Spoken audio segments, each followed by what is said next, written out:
what you can do. Take me out to the ball game.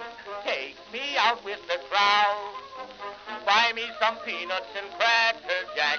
I don't care if I never get back. Let me root for the home team. If they don't win, it's a shame. For it's 1, 2, 3 strikes, you're out at the old ball game.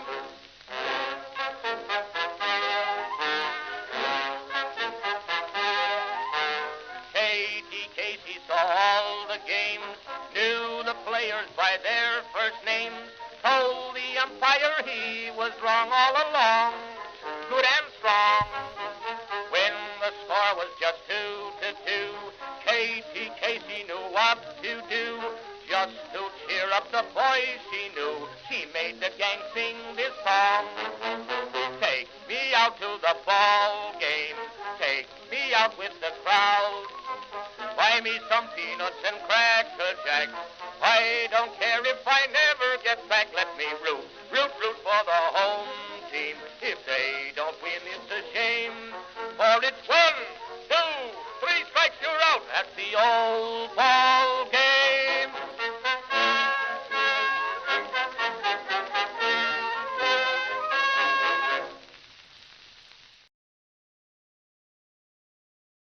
Baltimore, you are seeing history being made today. O-R-I-O-L-E-S. Magic, magic, magic, magic. Orioles magic, magic. Greetings, folks, and welcome to live coverage of Orioles baseball, where this afternoon the Baltimore Orioles will be playing the final game of a 3-game series against the Toronto Blue Jays at Rogers Centre in Toronto, Ontario, Canada. How you doing, everybody? It's your old pal, the Birdwatcher here. People call me BW for short, and that works for me. Folks, I'm back on camera. A few days away, one day completely missed the final game in Boston. Yeah, my back is healing.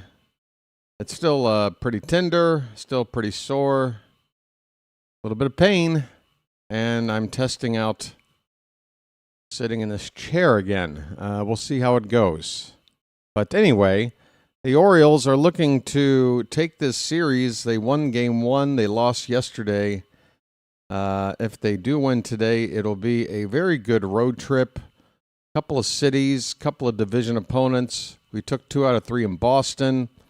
And a win today would be another series win against Toronto. We'd also go back into a sole possession of third place and even a chance by the end of the day to be in a wild card spot in the standings. The Orioles just half a game now out of a wild card spot. Personally, it's way too early in the season for me to pay any kind of attention to the wild card. But it does speak to how this season, which began, not the way we had hoped.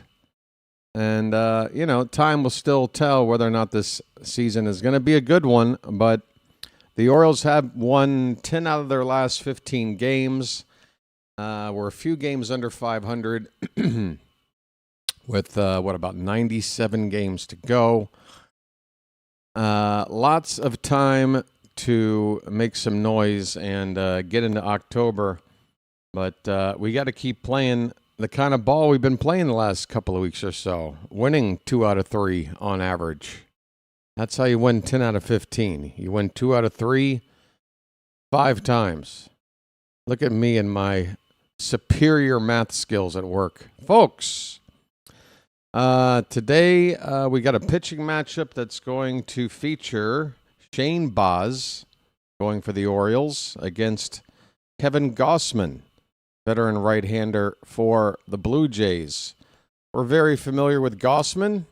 He used to pitch for us, and he's been pitching now in the division for the Blue Jays for several years. We're pretty familiar with him. Baz's numbers, 3-5 record, a 4.29 ERA, and a 1.37 WHIP. That is over 71 and a third innings on the season, 69 hits. He has 63 strikeouts to 29 walks. He's given up 7 home runs.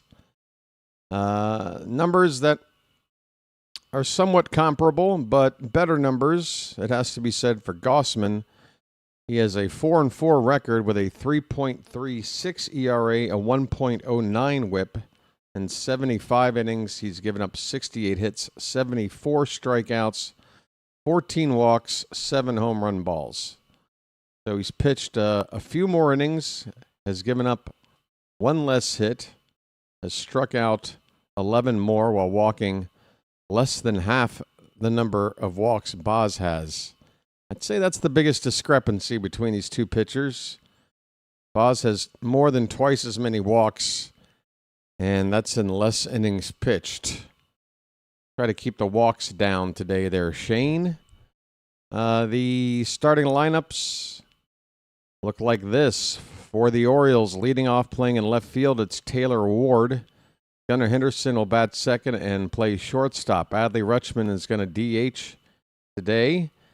He'll hit third. Pete Alonso, the cleanup hitter, at first base. Samuel Basayo back behind the plate today. He's batting fifth. Colton Cowser will hit sixth. Can't remember the last time he hit that high in the order, but there he is.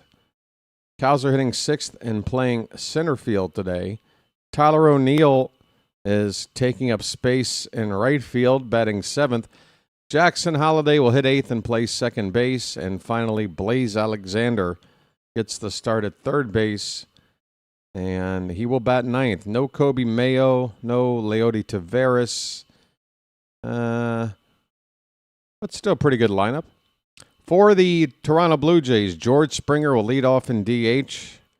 I guess he doesn't play in the field anymore.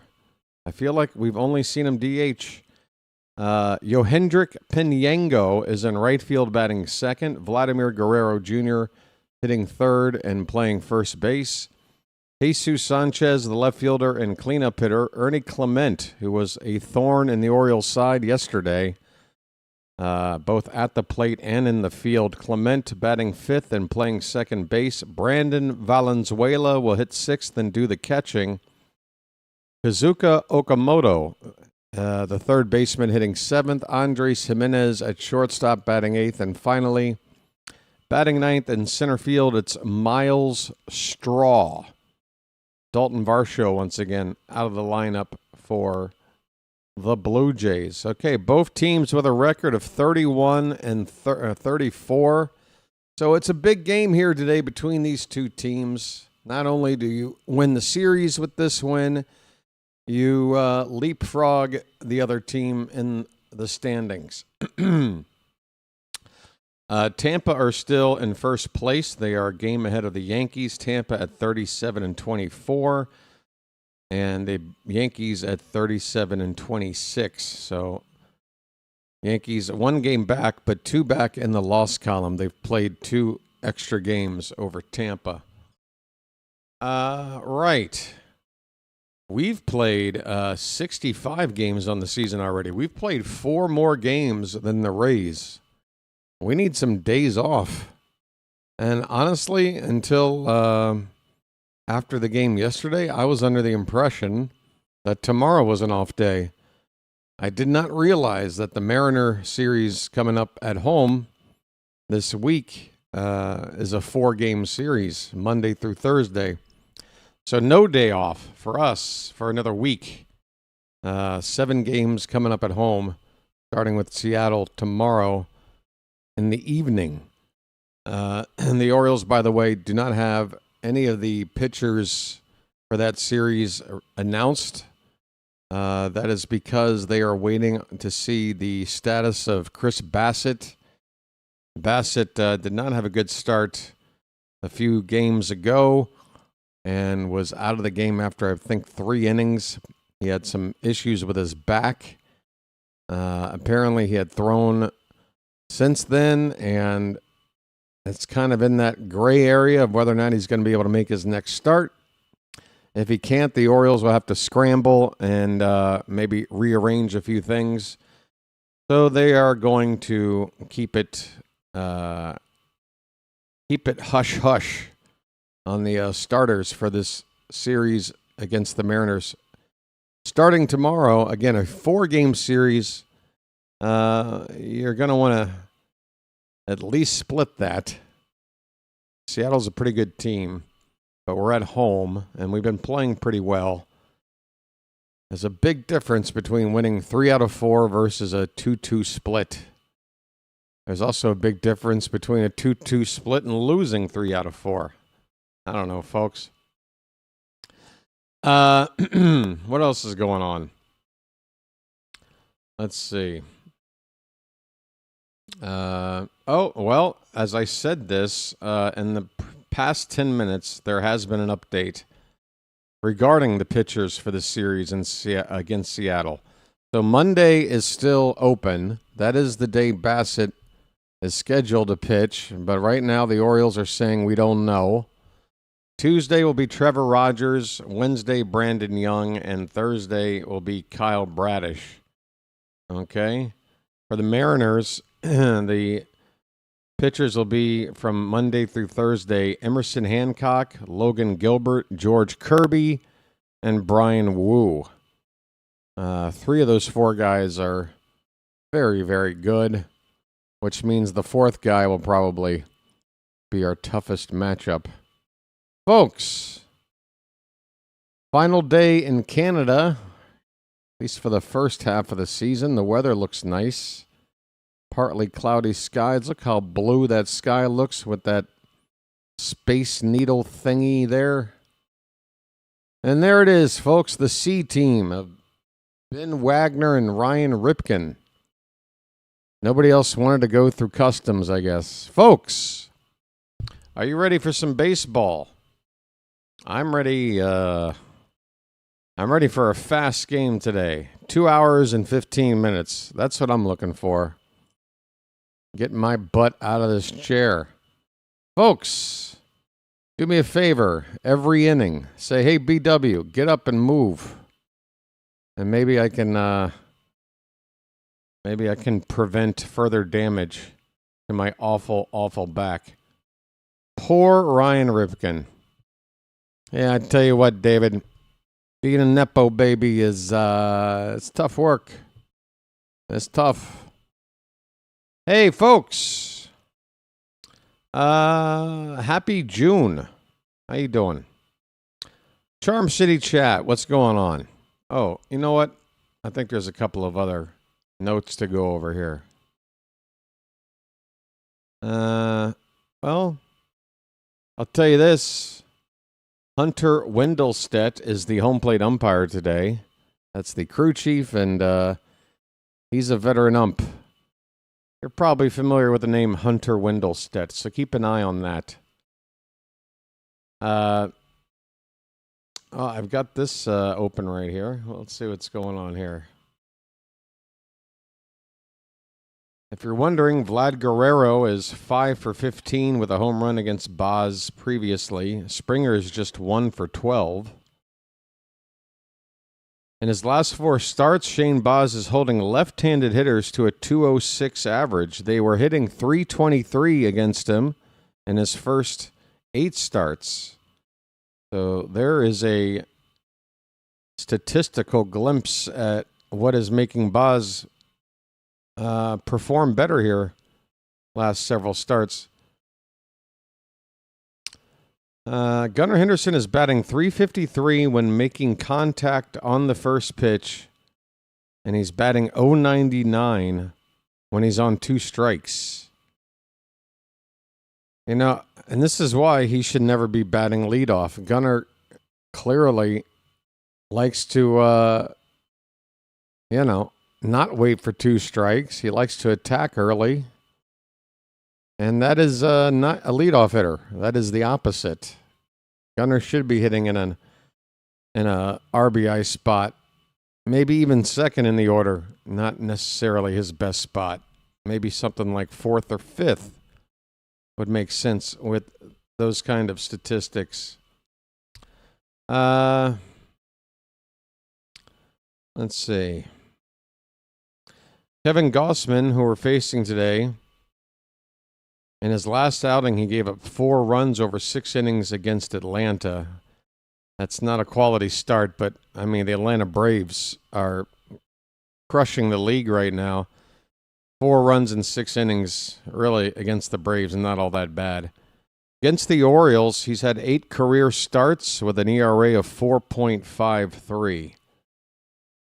Taylor Ward is 6 for 15 off of Gausman with a couple of doubles. Tyler O'Neill is 2 for 14 with a home run, if that matters. And, yeah, all right, enough of that. Folks, Charm City Chat, how you doing? Looks like first pitch is going to be just a minute away, so do me a favor, everyone. If you are watching the game while listening to me call it, you're going to want to get synced up with me. The odds are you're watching something ahead of me, so what you're going to want to do is pause your game at a time that makes sense. I think the most sense is to pause your game right after the first pitch. And then allow me to catch up and call that first pitch. If it's put into play, let the ball play itself out to its conclusion, and then pause, and then I'll call whatever that is.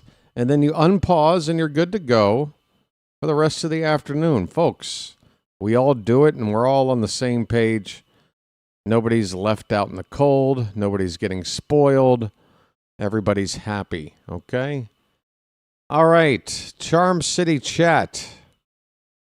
The best chat in Orioles and YouTube baseball play-by-play. I just made that up. We got almost 100 people here already before first pitch. Good signs there. Look at that Toronto skyline. It's a nice-looking city for me to poop on.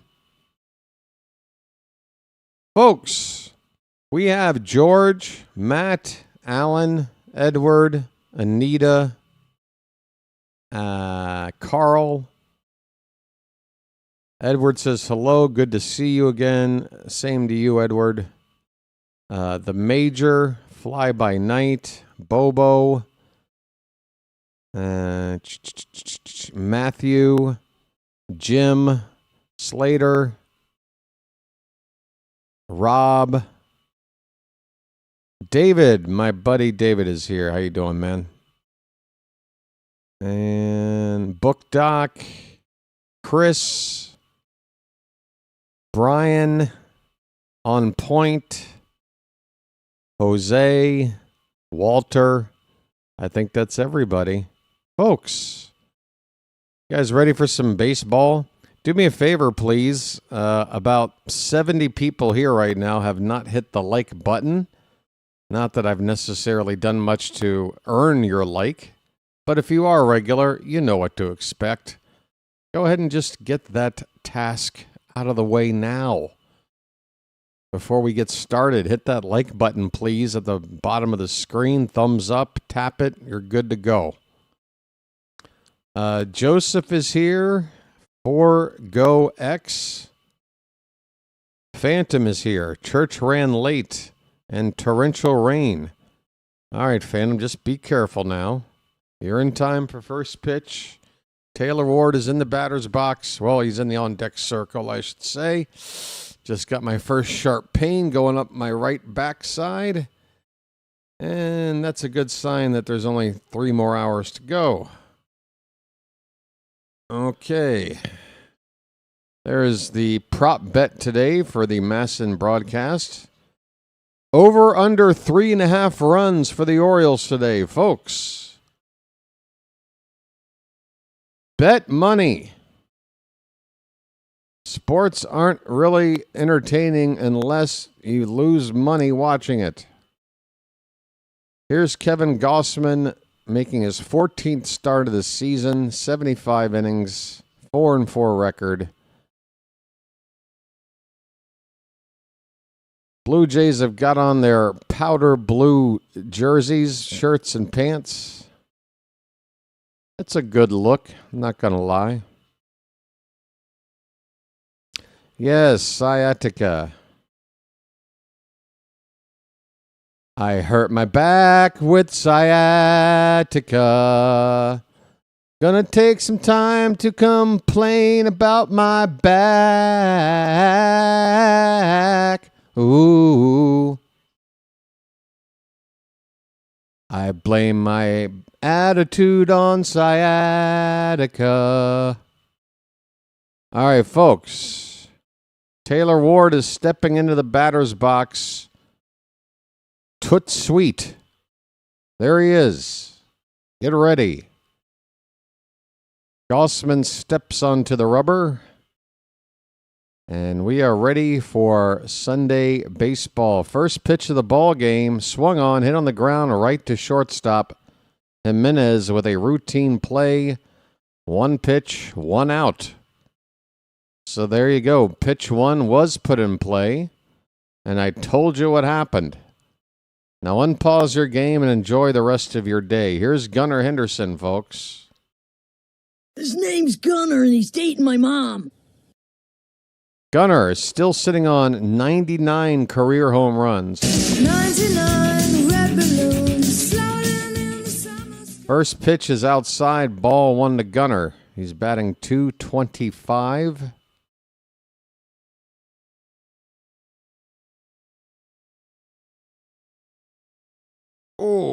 Oh my. Okay. 1-0 also outside, 2-0 on Gunnar.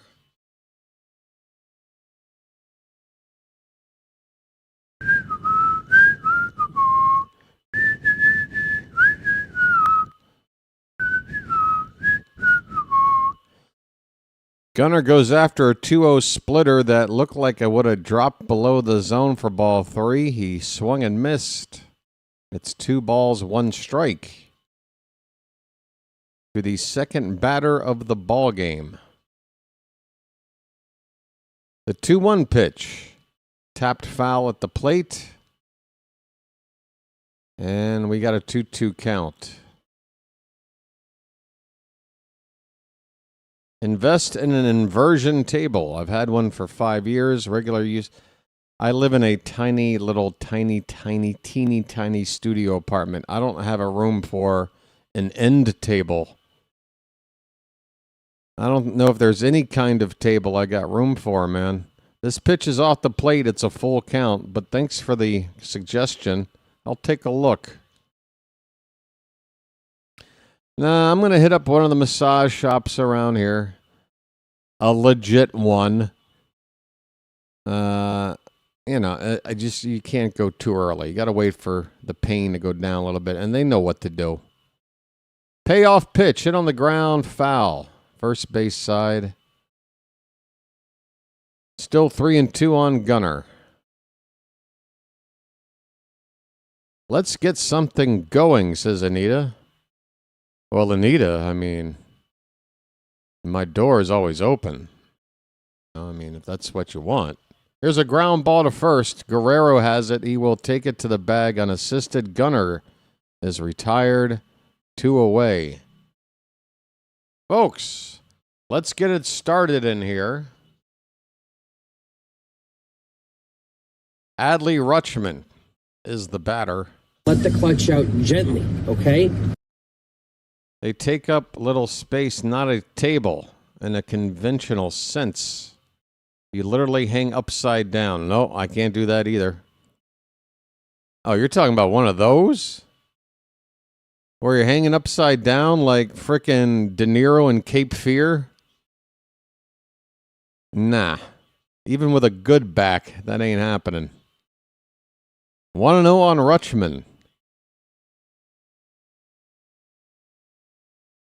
The only reason why I would ever be upside down is if somebody were trying to shake change out of my pockets. 2 balls, no strikes. 2 down, bases empty. The pitch from Gausman is popped up and out of play. Folks, Orioles are wearing their road grays.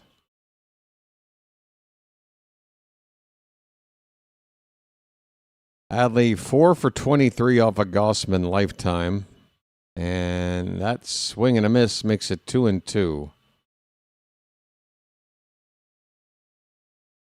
I'm just not an upside down kind of a guy, Rob.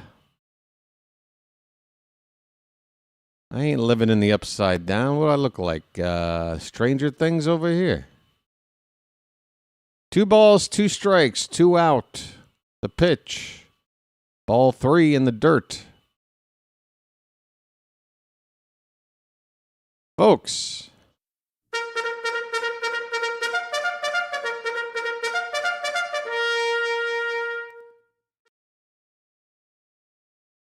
Got a payoff pitch to Adley. Here it comes. It is low. Oh, my God. Challenge. Challenge. That's so low. Challenge. Why are we challenging the first pitch of an at-bat like yesterday, but not challenging a pitch that results in the end of the at-bat, the end of the inning? It would have been ball 4. And you're getting a free base. Why can't we figure out when it makes sense to challenge?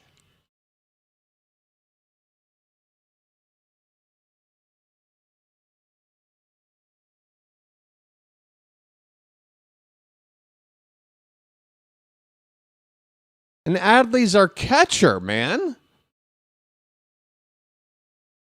Challenge it, man. Adley challenged a stupid call yesterday. He was catching. It was the first pitch of an at-bat. I think it was Jesus Sanchez. It was ball 1 low. Adley's like, no, I want to challenge.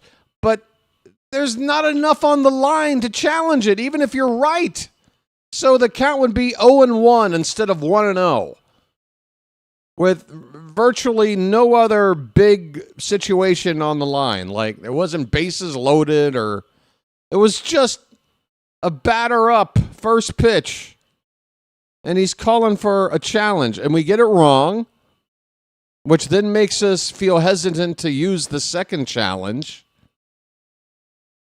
And now here today, right off the top of the bat,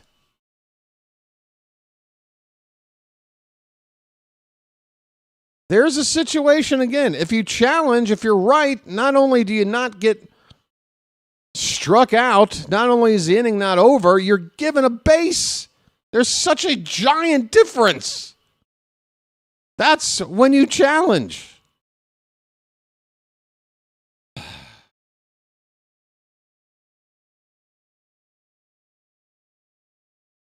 We will begin the bottom of the first with George Springer at the plate. First pitch popped up. Should be a out for Gunner's just going to get in Holliday's way. Holy cow. Jackson Holliday had a ball popped up right to him. He didn't have to move. And Gunner crossed over and just took the ball away like Kelly Leak. 1 down on 1 pitch. Here's Yohendrick Pinango. And that is ball 1 high to Pinango, hitting .293. Left-handed hitter. There's a curveball a little bit low. 2-0.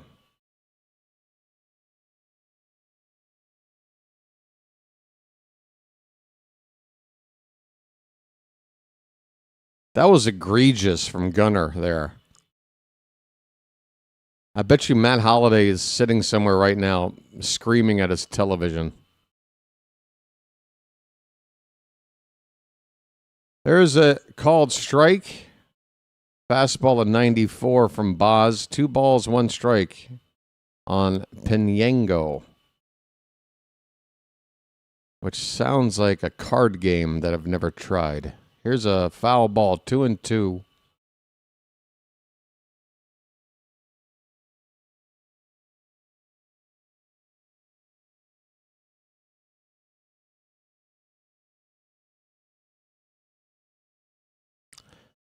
Two pitch.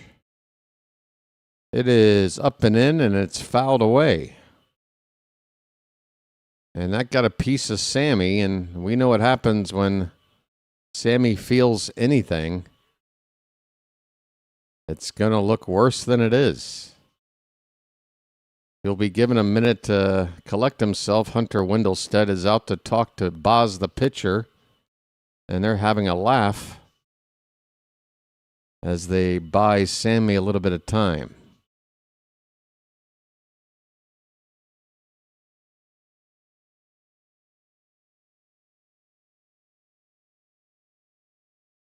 Two and two, the count. One out, nobody on in the bottom of the first. No score. Here's the pitch. Outside, full count. 98 on that heater.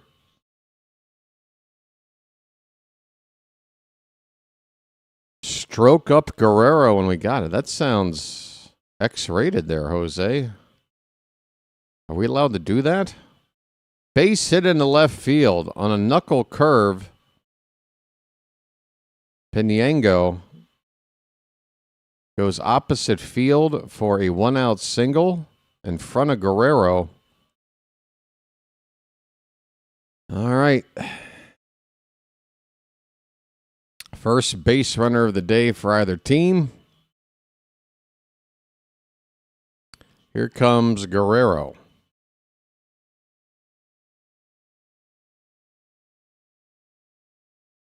Vlad is hitting .292 and a swing and a miss. Big hack at a cutter that was off the plate. Just 3 home runs for Guerrero on the season, 25 RBI. I mean, we're well more than a third of the way through the season. And Vlad fouls it back, so he's on pace, even if we call it the 1/3 mark today, which we're past it. He's on pace for less than 10 homers and about 75 driven in.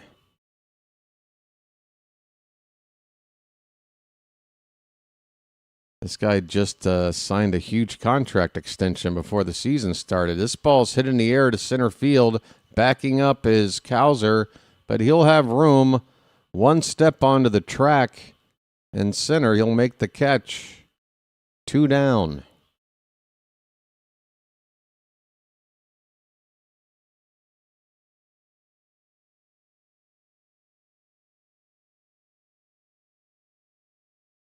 That was a hanging knuckle curve there from Baz. I think we got away with that one. 2 down for Sanchez. He looks at a curve. There is a strike. Another giant crowd here. They've been packing them in all weekend here at the Rogers Center, probably averaging over 40,000 per game.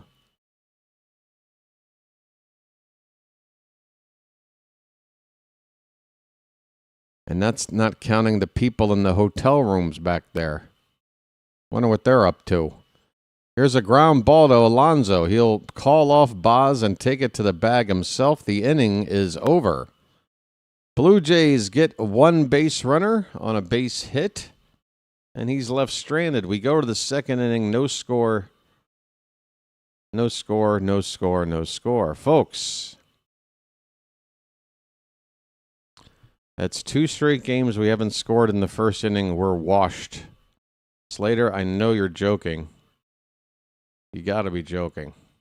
Let me sip some more of my coffee here. Maybe the caffeine will help me understand the humor a little easier. Top of the first, no score. Boston and Yankees are underway in the Bronx. And Tampa are scoreless with the Marlins. That's top of the second inning. And there's your AL East out-of-town scoreboard update. That was easy. That was easy. Hey, folks, I used to date a lady named Jen. And for whatever reason, she had purchased one of those Staples That Was Easy buttons. This is back in the late aughts. But we were dating, and she kept that button on her nightstand in her bedroom. And I remember asking her, like, what is that for? And then I realized that after the first time we hooked up, once we had wrapped up our session, she leaned over and with her hand, she slapped the That Was Easy button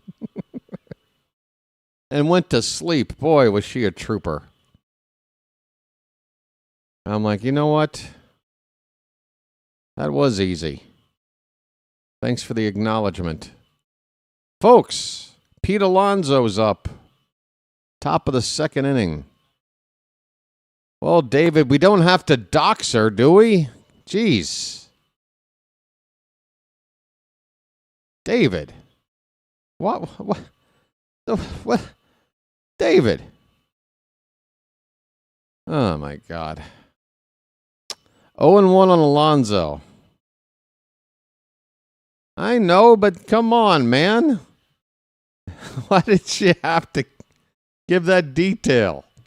I was trying to keep it nice, and I'm sure the odds of anything getting back or whatever are 0.00. 0-2 to Alonso outside, ball one. Just immediately, you got to go, 9:30 club, right? Damn you. Yes, you're right. A polar bear stirs. All right, 1-2 on Pete. It's low and away, 2 balls, 2 strikes. A polar bear stirs.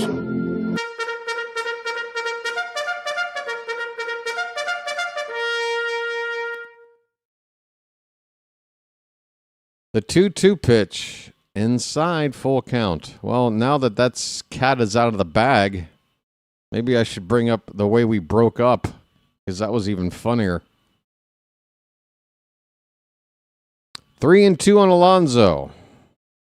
Leading off the top of the second. The payoff pitch up and in on the hands, and he might drop it in there. No, it's going to hang up in shallow center. Catch made by Straw. 1 down.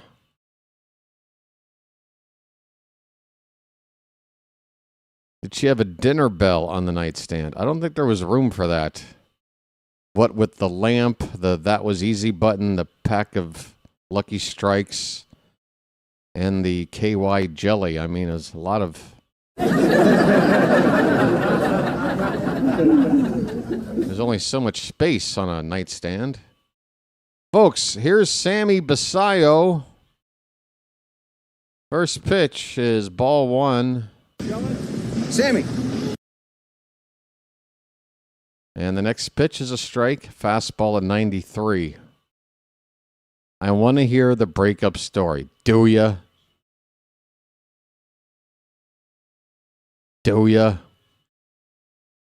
It was just so stupid. I never thought in a million years that... Because she basically broke up with me.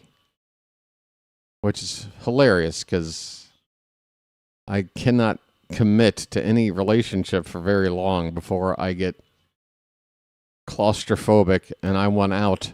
I think I just set myself up for self-sabotage to make a relationship end. Here's a ball hit out to center by Sammy. It's a lazy pop-up. He is retired. 2 down in the second inning.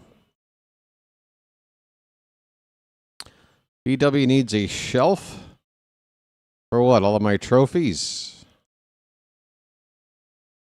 I suppose. Here's Colton Cowser, folks. Hey, Cowser's OPS is over 700 now. 701. But it's over 700. First pitch outside. Ball one to the milkman. Folks, get them cows up in the chat now. Come on now. Called a strike. 1-1.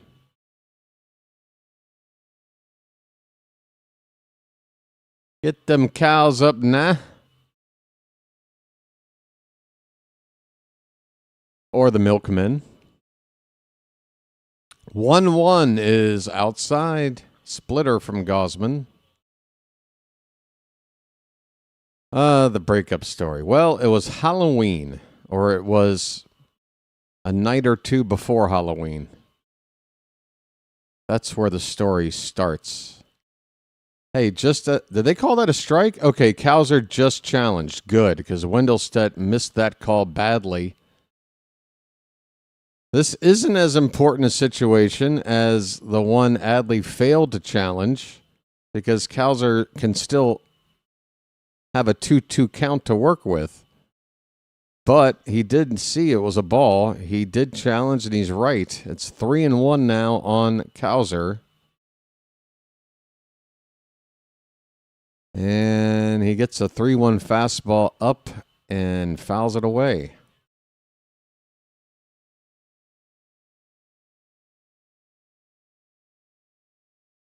Folks, it was a dark and stormy night. In Mount Rainier? Is that where she lived? Mount Rainier? All right, now I'm really doxing her. Here comes the payoff pitch. Fouled away. And Jen, she was famous for her Halloween parties. Jen really liked to decorate her house and have a giant Halloween bash. And she did not half-ass it with the decorations. I mean, Cowser pops it up on the third base side. Okamoto going out toward the shallow left field area will make the catch. And the inning is over. Bottom of the second coming up. No score in Toronto. Orioles still looking for their first hit. No, I started it with her name. That's just it. It was just first name with no other detail. And then my buddy drops in where we work together. But anyway, this really isn't much of a story. It's been built up too much. But, so we're preparing for this Halloween party. I'm sitting inside the house with her, and I'm helping her with her decorations. She had bought this coffin, this like cardboard, some assembly required, put tab A through slot B kind of assembly of a cardboard coffin. It's like that brown cardboard, but it's like painted black on one side. So you like fold it over. It's coffin shaped, somewhat life-sized. But that was kind of the point, because I'd put it together. It's sitting on the floor. And I said to myself, I wonder if I can fit inside of this thing. Meanwhile, she's up. She's moving around. I don't know, making candy corn casserole or some shit. I don't know. Doing something Halloween related. We're in the same room basically together. The kitchen. I'm in the living room. It's open. So I crawl into this coffin and I just lay there. I lay there like on my back with like my arms like this, like in full coffin pose. And I just lay there perfectly still and silent. Because sometimes I just like to, like to role play or whatever. I'm a vampire right now. For all you know, I'm a vampire. We're underway in the bottom of the second. Ernie Clement takes a fastball half a foot outside for ball one. Clement hitting .306, 6 homers, 25 RBI. He had a 3-run homer yesterday, among other things. And he lines this pitch foul. It's 1-1. So I'm in this coffin, and I'm laying there silently. And meanwhile, she's talking about something. Can't remember what it was. Maybe some work gossip. Maybe plans about going somewhere to do something, or who knows. Here's a ball hit off past Baz and past Holiday into center field. 2 Orioles had a chance to stop this hard-hit ball. I can understand why Baz couldn't, but I'm not quite sure why Holiday wasn't able to get a ball in this. Gunner, I guess your job is to go over and take this ball from Holiday. Holiday needed to stop that ball. That should be an E4. I mean, he didn't even, stop it. Runner at first, nobody out. Valenzuela at the plate. First pitch, strike, bottom of the zone. They will call that a hit. Back in my day, that is not a hit.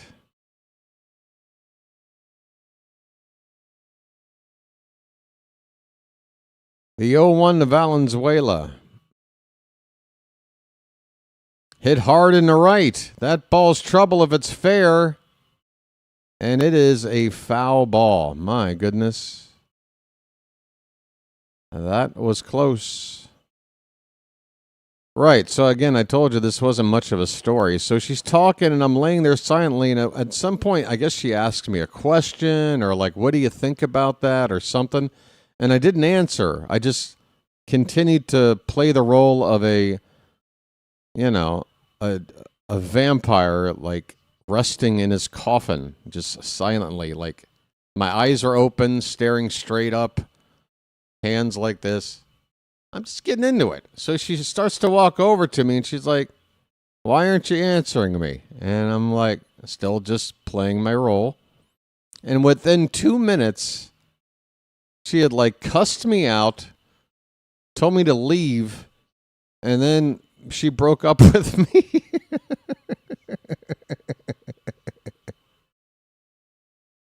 Here's Okamoto. First pitch is a strike. It was a fun 10 months. That's what I said. I wasn't in a position to answer. I'm dead. 0-1 is outside. 1 ball, 1 strike. It was just weird because I guess the thing that I did was the exact thing that, everybody's got their own weird thing that presses their buttons. I guess that just really pressed her buttons. Who knew? Here's a ball to right. That ball is slicing foul. 1-2 on Okamoto. 1 out, runner at first. Bottom of the second, no score. I know, I was just dead tired. And I put the damn coffin together. And, it was it. The relationship was over that night. The Halloween party was the next night. I wasn't invited. Here's a ground ball in the hole of Gunner to second for 1. Holiday to first. That's going to be late. But a good job to start a double play and to get that lead runner there.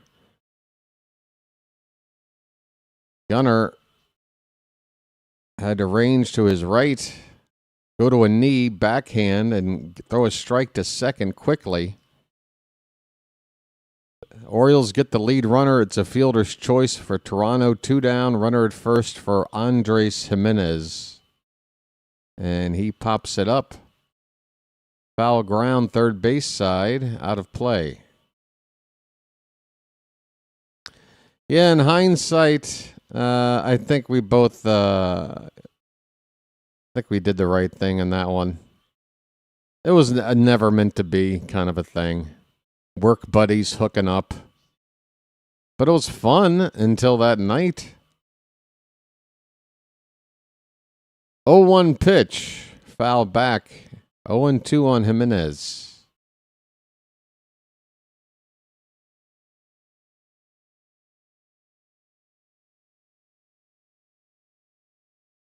I mean, folks, yeah, she was a little bit crazy, but you'd have to be to date me.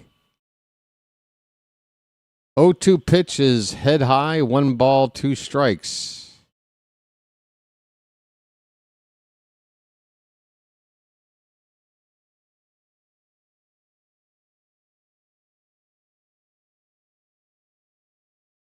Two down, runner at first, no score. Here's the 1-2 pitch. And that's hit toward third base. Blaze playing near shortstop. Spins, throws, and gets Jimenez. What a play by Blaze, folks. I do believe I'm on fire. Besides that, it's all in the reflexes. Blaze with a little razzle-dazzle, I would say, on that play. Folks, nice play to end the inning. Good defense. We go to the third, still scoreless. Could have been worse. She could have really wanted you dead in that coffin. Well, Matt, this was back in what? 2006? Yeah, that's about right. It would have been Halloween 06. So 20 years ago. You're right. Boy, David nailed it. It was exactly 20 years ago.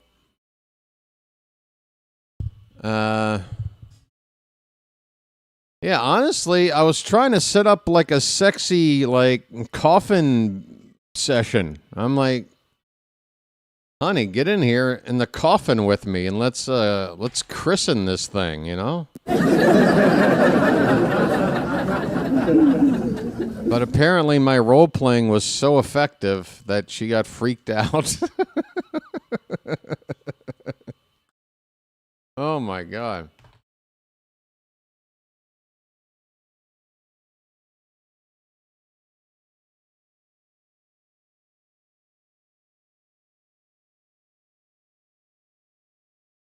Ah, the memories.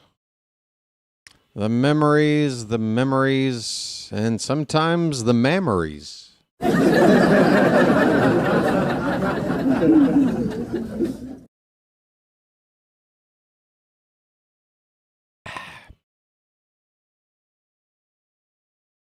The coffin have a top with two openings like a viewing window. This was a cardboard coffin that you buy like at Party City for $10. No, it didn't have like a sunroof. It had a lid. That's about it. Tyler O'Neill. Hey, look who it is, kids. Popeye's at the plate. I forgot I moved his button all the way to the back. Ahoy there! Anybody home? You'll be happy to know that it's already 0-2 on Tyler O'Neill as he chased a slider outside. Speaking of zombies, 0-2. Called strike three. O'Neill, do you want to challenge? No, he doesn't. That was outside. And, folks, Hunter Wendelstedt is a bum. That's the third bad call. We only challenged one of them. The other two have resulted in strikeouts when the at-bat should have continued. Give me the B bag. Oh, no, not the bees! Not the bees! Ah! Oh, my eyes! My eyes! Ah! Here's Jackson Holliday. Ball one to him. He's hitting .217.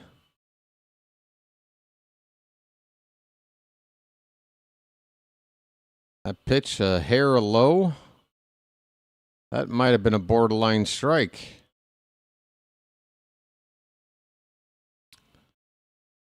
Was there garlic in the coffin? Well, I mean, I used to always reek of garlic, with or without accessories. I love garlic. Garlic is good. 3-0 on Holiday. Garlic breath. That's... Oh, come on, Hunter! And we're not challenging what would have been ball four here. A 3-0 fastball high. Called a strike. We don't challenge. It's 3-1. Holiday should be at first base. And now strike two on the outside edge. What is going on with this ABS crap, man? It's making me mad. Making me very mad.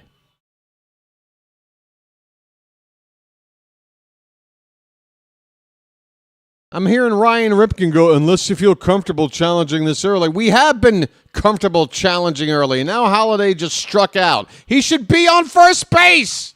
He had ball four. He didn't challenge, and now he's struck out. That's 2 outs. That should have been walks today. We're in the third inning. That's the eighth out. 25% of the outs today were not outs.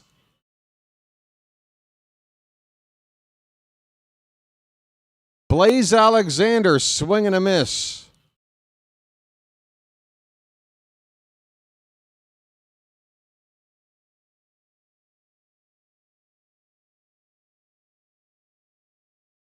It's going to be 9 up, 9 down here in a minute. Swing and a miss, 0-2 on Blaze.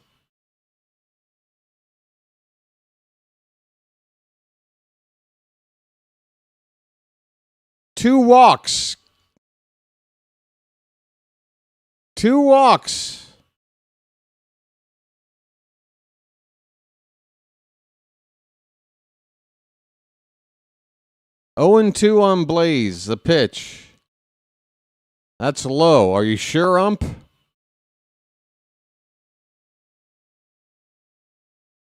You gotta be kidding me, man.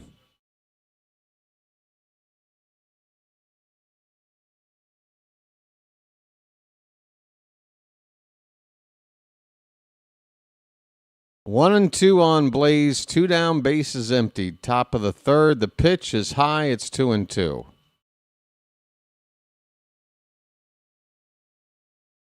Huh? Oh, okay. All right, well, there you go. Low and away, full count.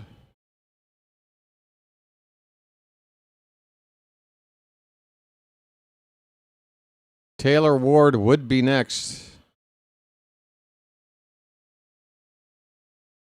Payoff pitch. Line to right field. That's a base hit down the line.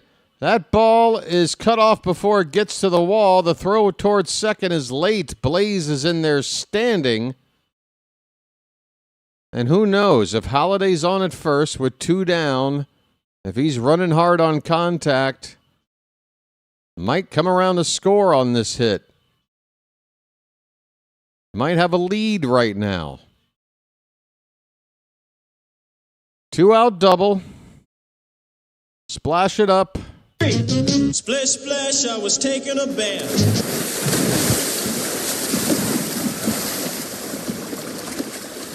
Taylor Ward takes low for ball 1, folks.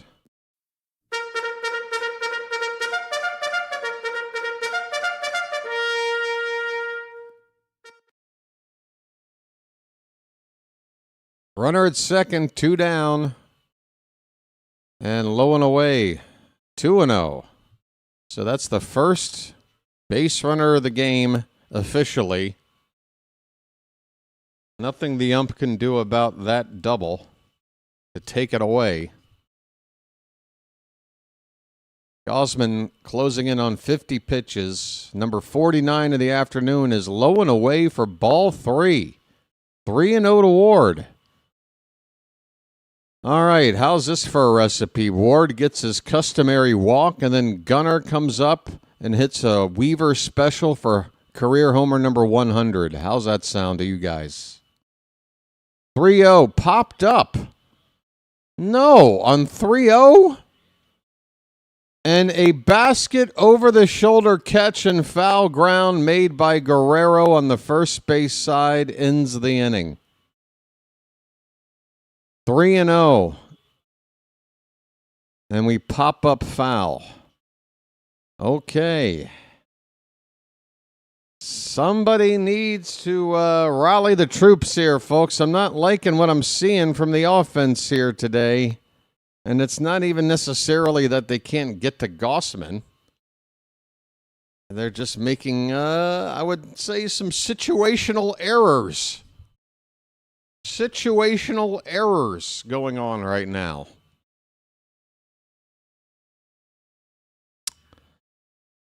Really want to get this rubber game, folks. I want it.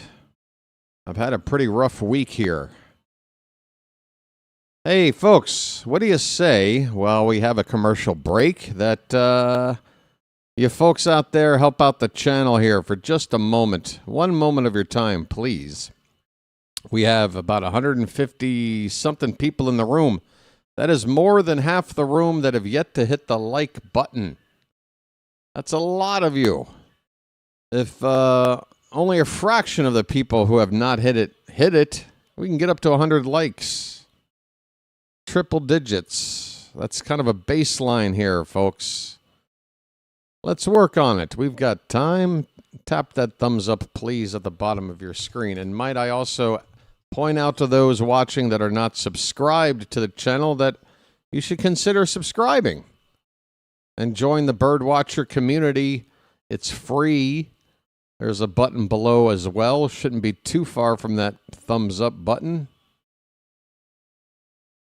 We are very close to 5,000 subscribers. You're going to want to be one of the first 5,000. Why wait? And here's the good news. If you're not fully satisfied with your free BirdWatcher membership, or subscription, I should say, your money back. Miles Straw leads off the bottom of the third. Ball 1 to Straw. Out-of-town scoreboard is stuck. Okay. I'll take a look at that. Here's a one-hopper to Blaze at third base. He will make a strong throw across the diamond to retire Straw. One away. One away. One away. One away. All right, I'm going to hit this button and see if this helps.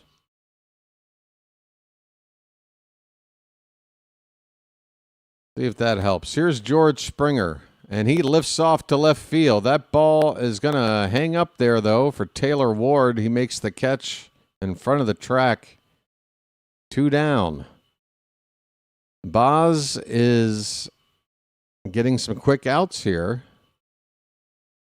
2 down in the third, just threw his 30th pitch.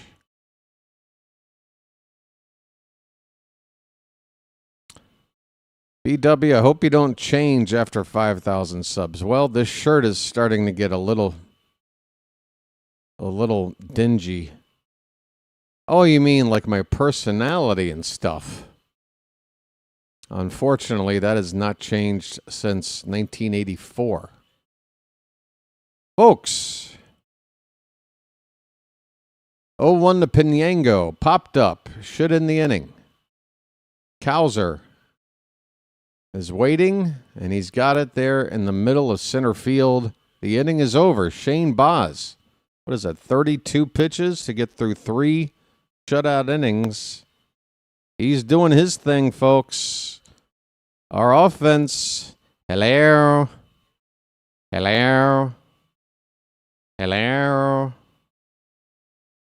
Offense, hello. One trip through the order, not too good, but we got our second trip starting here in the fourth with Ward, the leadoff man, already out of the way. 2, 3, 4 hitters coming up, folks. And another break, another chance to once again ask, because the last time I did, just 3 minutes ago, 4 people helped out. We need 20 more of you, folks. Come on, hit that thumbs up. I'm going to let you in on a little secret. I have to do this every stream. And if you go to another live play-by-play channel on YouTube, odds are they're going to bombard you with that stuff about hitting a like button way more than I do. But I'll do you a favor, okay? We get to 100 likes, and I promise I won't bring it up for at least a couple of innings. We'll take a break. Let's hit that mark, and then we can relax. I really appreciate it. Thanks, everybody. All right.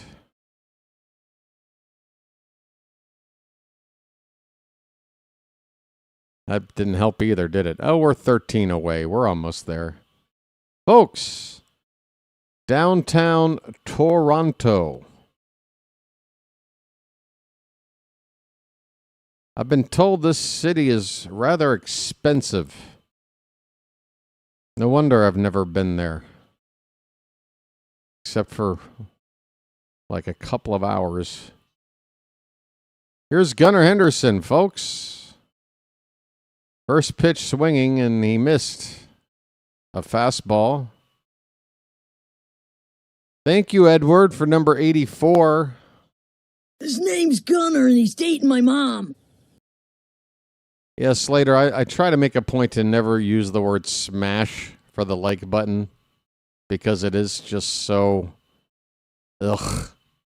Gunnar with a ground ball. Third baseman Okamoto in the shortstop position fields it, and Gunnar is retired, one down. A lot of room on that left side, but Gunnar hit it to the only guy there.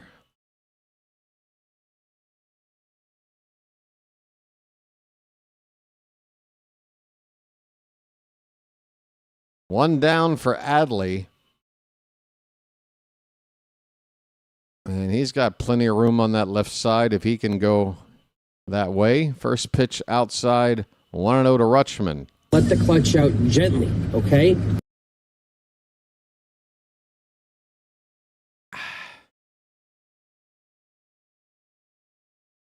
Yeah, a little taparoo. That's what I've always said. Oh, Adley out in front of it, down the right field line. It's gonna go foul. Plenty of home run distance. That ball hit off the facade of the fifth deck. A very upper deck of this gargantuan ballpark. Rutschman with a loud foul ball. 1 ball, 1 strike. And this pitch outside, 2-1.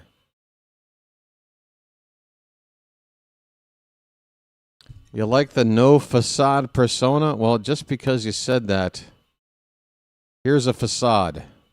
Boom. Now there's a facade of me. 2-1, fouled away, it's 2-2. See, Slater, now there's nothing to appreciate.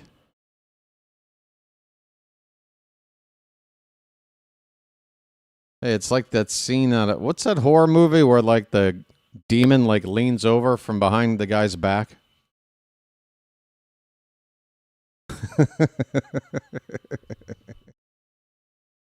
2-2 to Rutschman.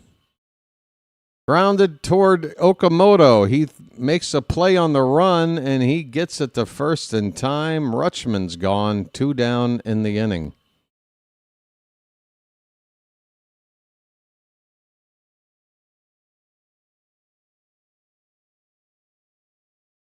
How you doing, everybody?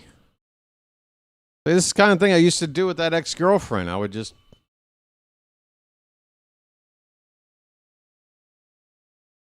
But she didn't find it funny. Pete Alonso, slider low and away for ball 1. A polar bear stirs.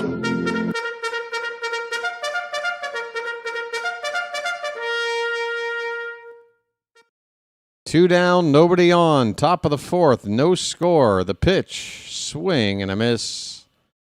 A splitter that had Alonso tied up.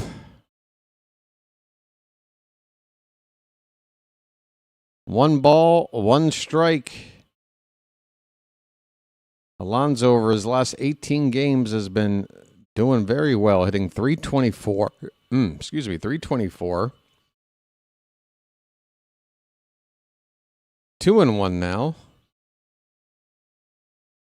Oh, Mr. Hyde, that's a good reference. Yeah, the cameraman with the clue is people that annoy you. Ground ball to third base. Okamoto has been busy. Throw to first is in time. The inning is over. I think Okamoto was involved in all 3 of those outs there in the 4th. The Orioles have not done much. A hit by Blaze Alexander, a double, and the 3rd inning has been our only hit, our only base runner. And we are 4 innings down with 5 to go with 1 frickin' hit. Folks, come on. Bottom of the 4th coming up, still scoreless. Boy. All right, let me get rid of this. Or it freaks too many people out. You see how pinkish I am? That's really not my color. But the sun is nowhere. It's 1:30 in the morning. This is normally when this is the right. Okay, now I look. I don't know. We'll go with this. Folks, Vlad is going to lead off next for the Blue Jays. What's a facade? Isn't that a foreign intelligence agency? Yes. And the less we talk about it, the better. Folks, we are 7 likes away from 100. I told you I'd shut up about it if we just get there. You don't believe me? Give it a try. Let me prove it to you.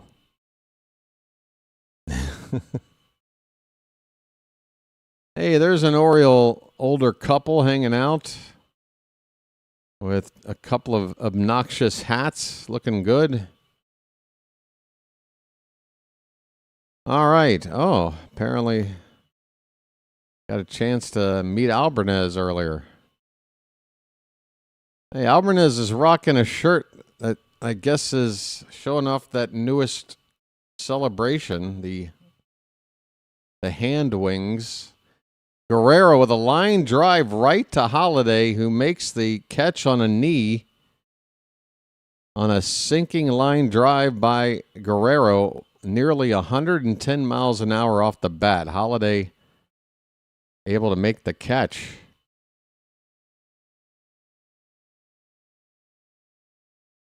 So Guerrero kept quiet again.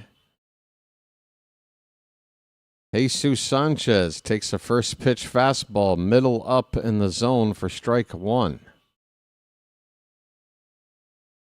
Baz is throwing strikes. 0-1 is high. High, high, high. High, high, high.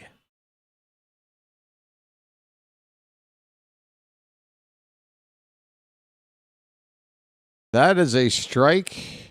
A changeup on the inside edge to Jesus Sanchez. 1-2 the count. Hello, I'm sorry I lost myself. I think I thought you were someone else. Swing and a miss. Sanchez strikes out. Well, y'all come back now, you hear? Well, y'all come back now, you hear? Should we talk about the weather? High, high, high. Should we talk about the government? High, high, high, high. Strike 1 to Clement on a knuckle curve. Ernie is 1 for 1. A single in the second inning. Breaking ball hit toward Gunnar. A couple of bounces. And he will throw out Clement. The inning is over. Shane Baz, last couple of innings, has been a breeze. He is now averaging less than 10 pitches per inning. 39 pitches through 4. We go to the 5th, still scoreless in Toronto. And we just now hit 100 likes. Thank you, folks. Message for you, son. And I want to thank you very much for that. I really do. Now, was that really all that hard? Hello? All right. Thank you so much. Now, the odometer. Can we get that to roll over? Up to you guys. I'm going to have a lucky. You guys do you. I mean, you know I'm a Lucky Strike fan from way back, so. You guys do what you guys do.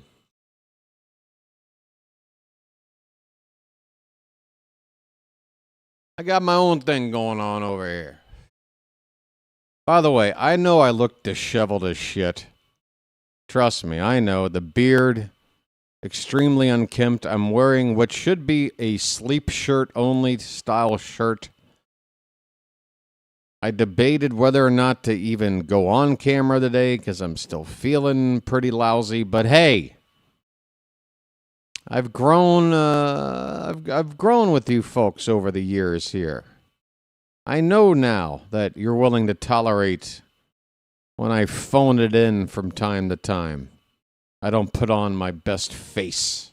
You guys are okay with it, right? Why these umpires give us no favors at all?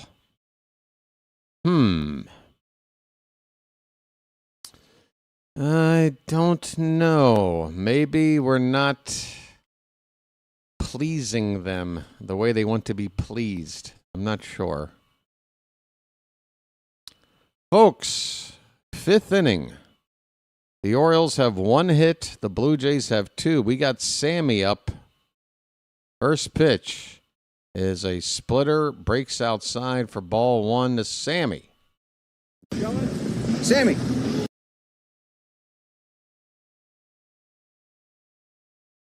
"63 pitches for Gausman so far. 1-0, and Sammy tried to hold back his swing, but he couldn't on a high pitch. It's 1 ball, 1 strike.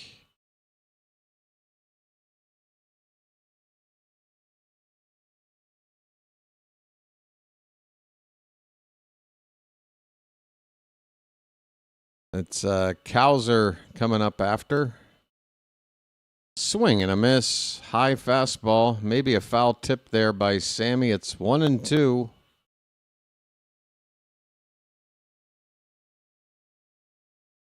Come on, offense.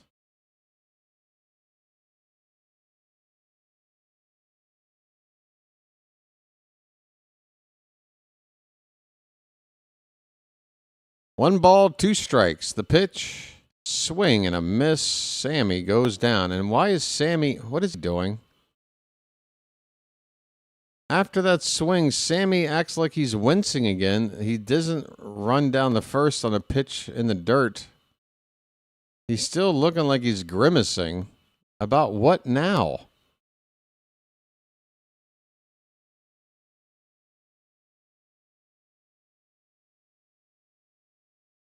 What are you grimacing about now, Sammy?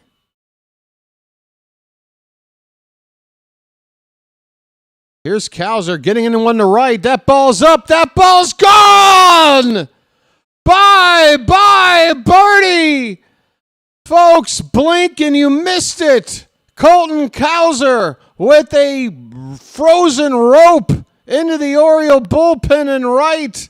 Number 6 on the season. And the milkman delivers again. The Orioles have taken the lead 1-0.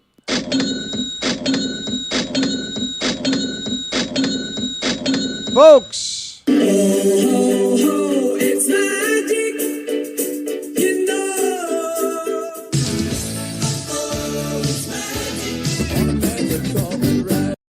On a magic carpet ride. You believe in magic. Break out. That was a slider low and in, and Cowser, man, that ball can't jump off the bat any more than that. That was like a super ball that you bounce on the ground and it goes 50 feet in the air. Just absolutely destroyed that pitch. O'Neill with an 0-2 count. O'Neill. Outside, a ball and 2 strikes. Folks, the milkman, when he gets hot,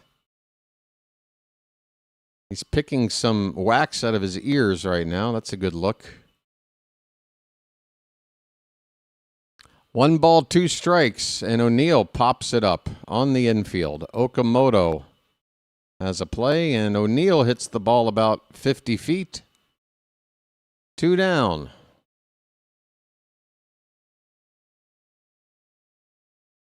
And Cowser hit the absolute crap out of that ball. Jackson Holiday's up.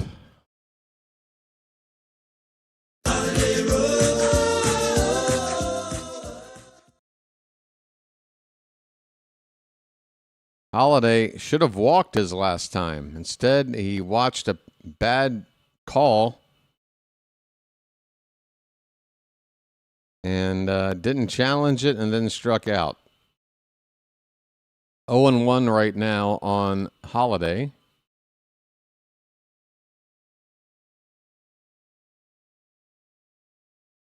And this one's in the dirt. 1-1.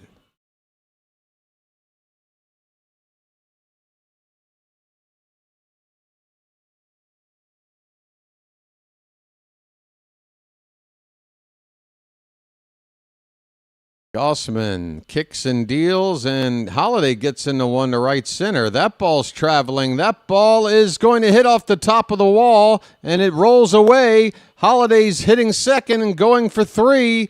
The throw gets away on the infield. Holiday's to third without a play. A 2-out triple for Jackson, folks. Splish, splash, I was taking a bath.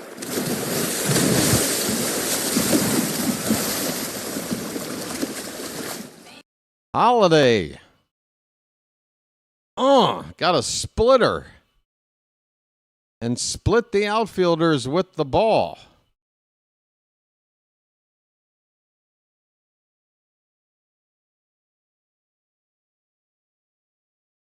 All right, we've got another run 90 feet away. 2 outs. Blaze Alexander with a hit in his first at-bat. How about one more? Come on, Blaze. I do believe I'm on fire.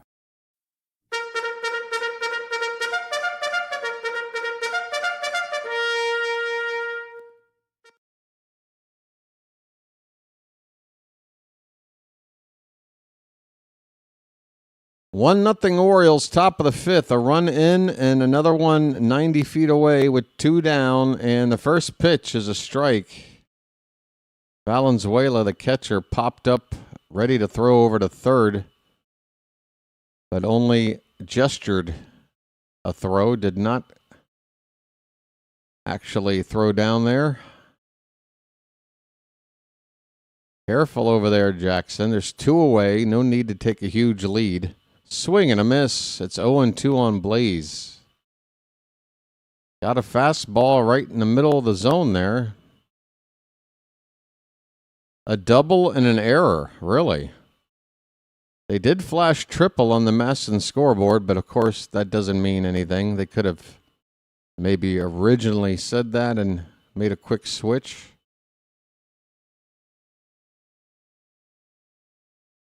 Oh, 0-2, the pitch is very high, above the head of Blaze. 1 ball, 2 strikes. I see the error now. I see the error of Toronto's ways. So it's not a first triple for Jackson Holiday of the season. It's a double. 1-2, swing, and did he get a piece? Blaze just gets a piece to stay alive. Still 1-2.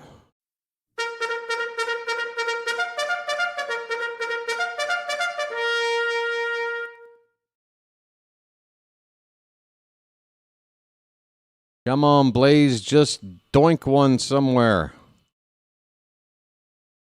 A little bleeder somewhere. Come on. The pitch. He, again, just got a piece of a splitter that would have been ball 2.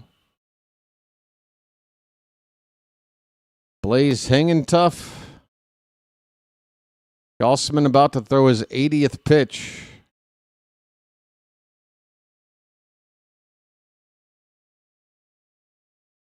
Here comes pitch number 80, and it's fouled away again.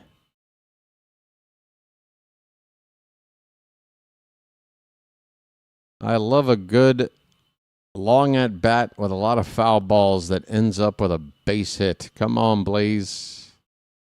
He's fouled off the last 3 pitches. Still 1-2 the count. The pitch. Another foul ball right behind the plate. That's it, Blaze. Get that pitcher annoyed. Get him annoyed.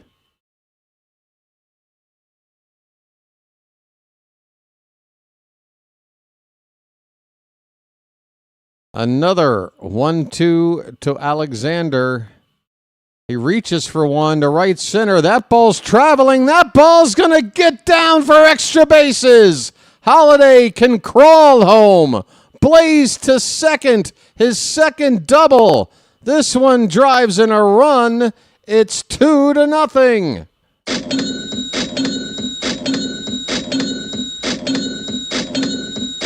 Folks. It's magic, you know.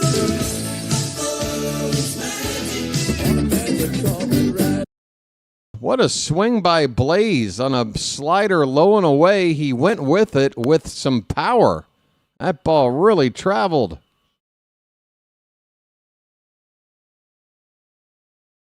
And a called strike that was outside, strike one award. Now, that wasn't one worth challenging because it's the first pitch.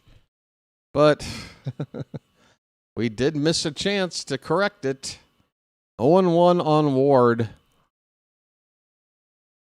And that one definitely outside this time. It's 1 ball, 1 strike.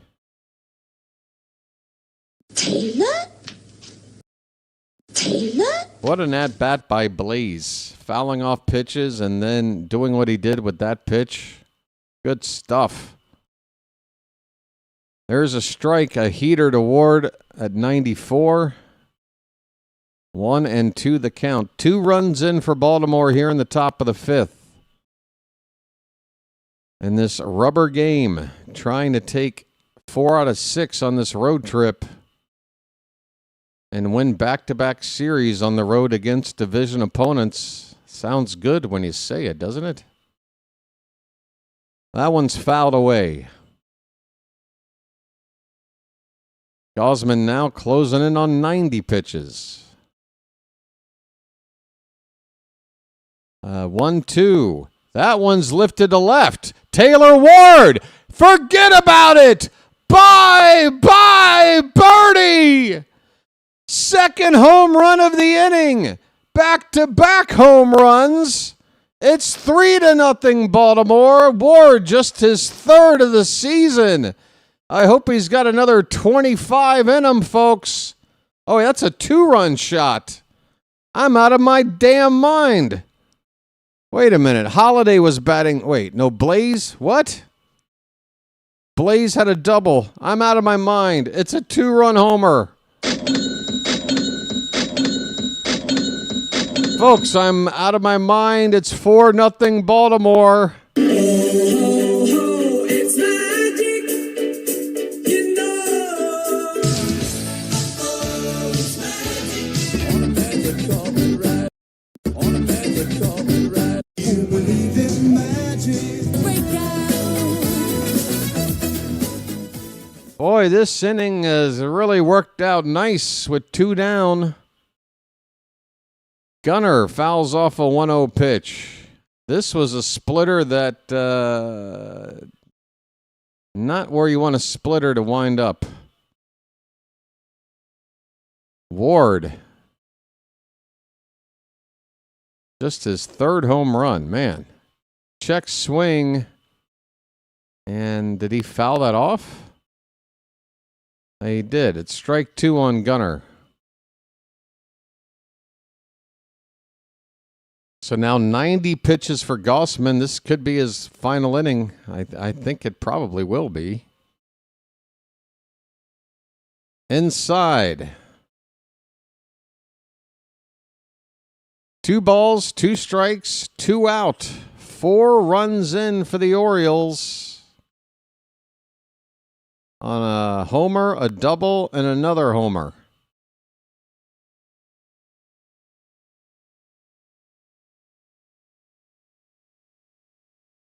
Two pitch low, full count.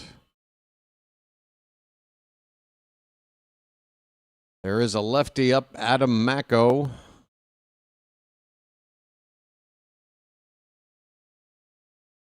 After Gunnar, it's a switch hitter, a right-handed bat of Alonso, and then a couple of lefties, Basayo and Cowser. Payoff pitch on the corner at the knees, strike 3 called. Gunnar unhappy, but the Orioles as a whole should be quite happy with this inning. It started off with a line drive home run by Cowser, a double by Blaze, and a 2-run homer by Taylor Ward. Holiday came in to score on the Blaze double. Ward scored himself in Blaze. Cowser scored himself. Yes, sir. 4 runs. 4 runs right there. This game is half over. Orioles 4, Blue Jays squadouche. Folks. Oh, Charm City chat. You know what? I need to get up and move around. While I'm gone, I'm going to ask you guys a favor. Talk to the people watching right now who are not subscribed and convince them to give it a try. I think maybe your word will have more substance than mine, okay? Thank you.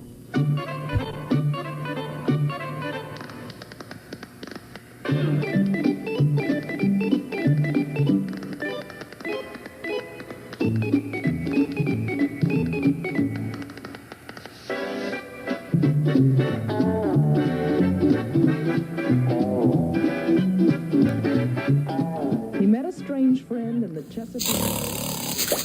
Bacon!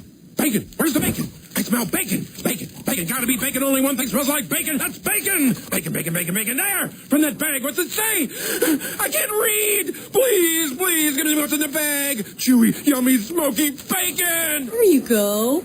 Oh boy, oh boy, oh boy! No, no, no, no, no, no! It's bacon! No, it's Bacon Strips, brand dog snack from Purina. Bacon Strips. Dogs don't know it's not bacon. It's bacon! Baltimore, you are seeing history being made today.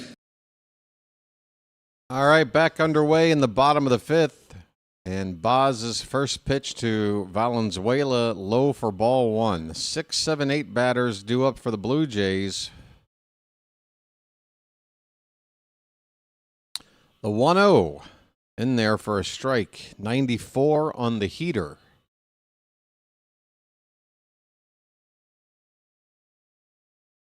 Come on, you non-subscribers, get in here. There's a pitch high above the belt, 2-1 to Valenzuela.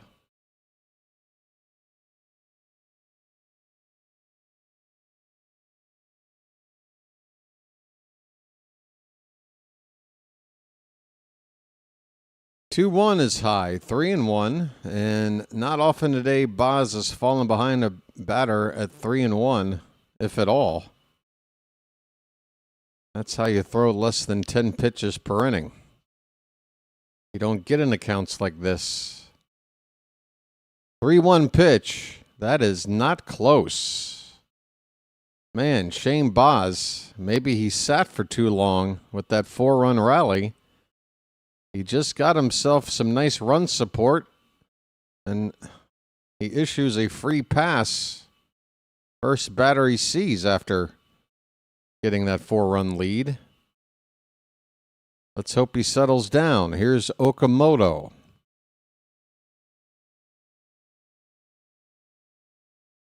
And ball 1 to Okamoto. A knuckle curve that didn't break, and Basayo is going to come out to have a chat. He notices Baz's command issues here to begin the inning.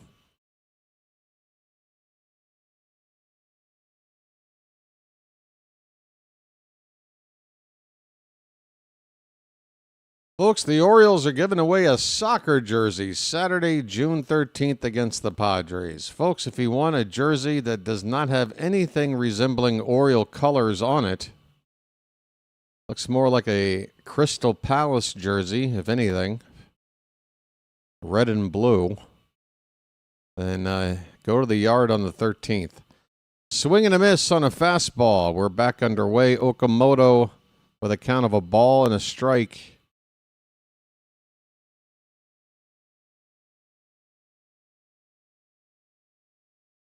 The 1-1.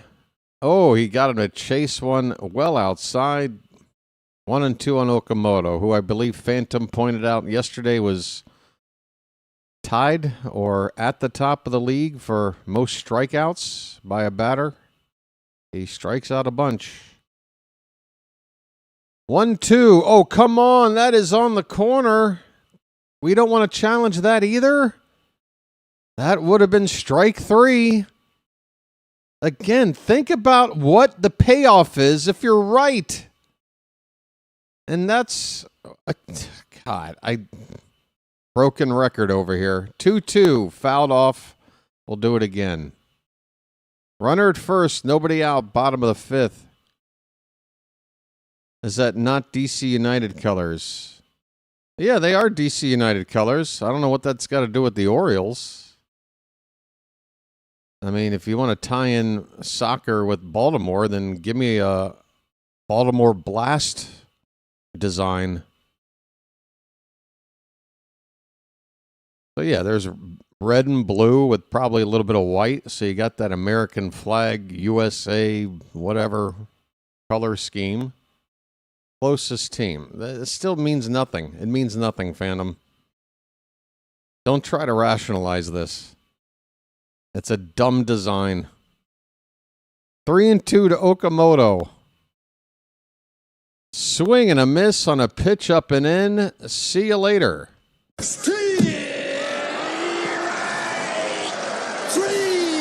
Well, y'all come back now, you hear?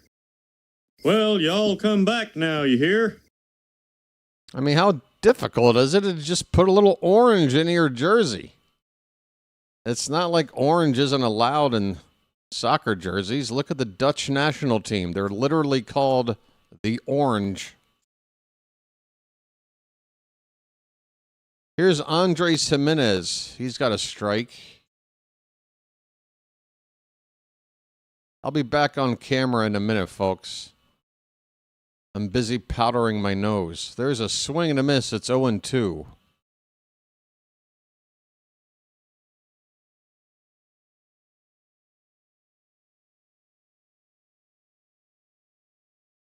I believe the Houston, what's Houston's, are they the Dynamo?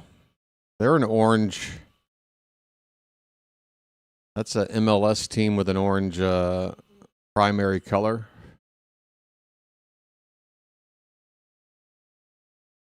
Yeah, I'm not talking about soccer, David. I'm talking about football. Talking about global football. I don't know what this soccer thing is you're talking about. Is that game where you twist the knobs with the table and try to hit the ball into the hole?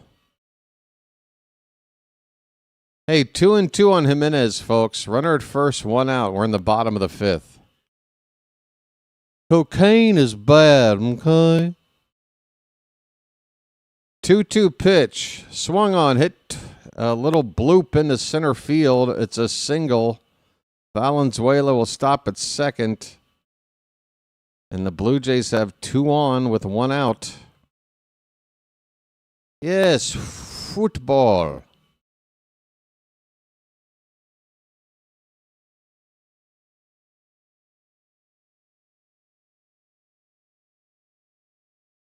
Soccer, that's that sport that the moms with the minivans drive to.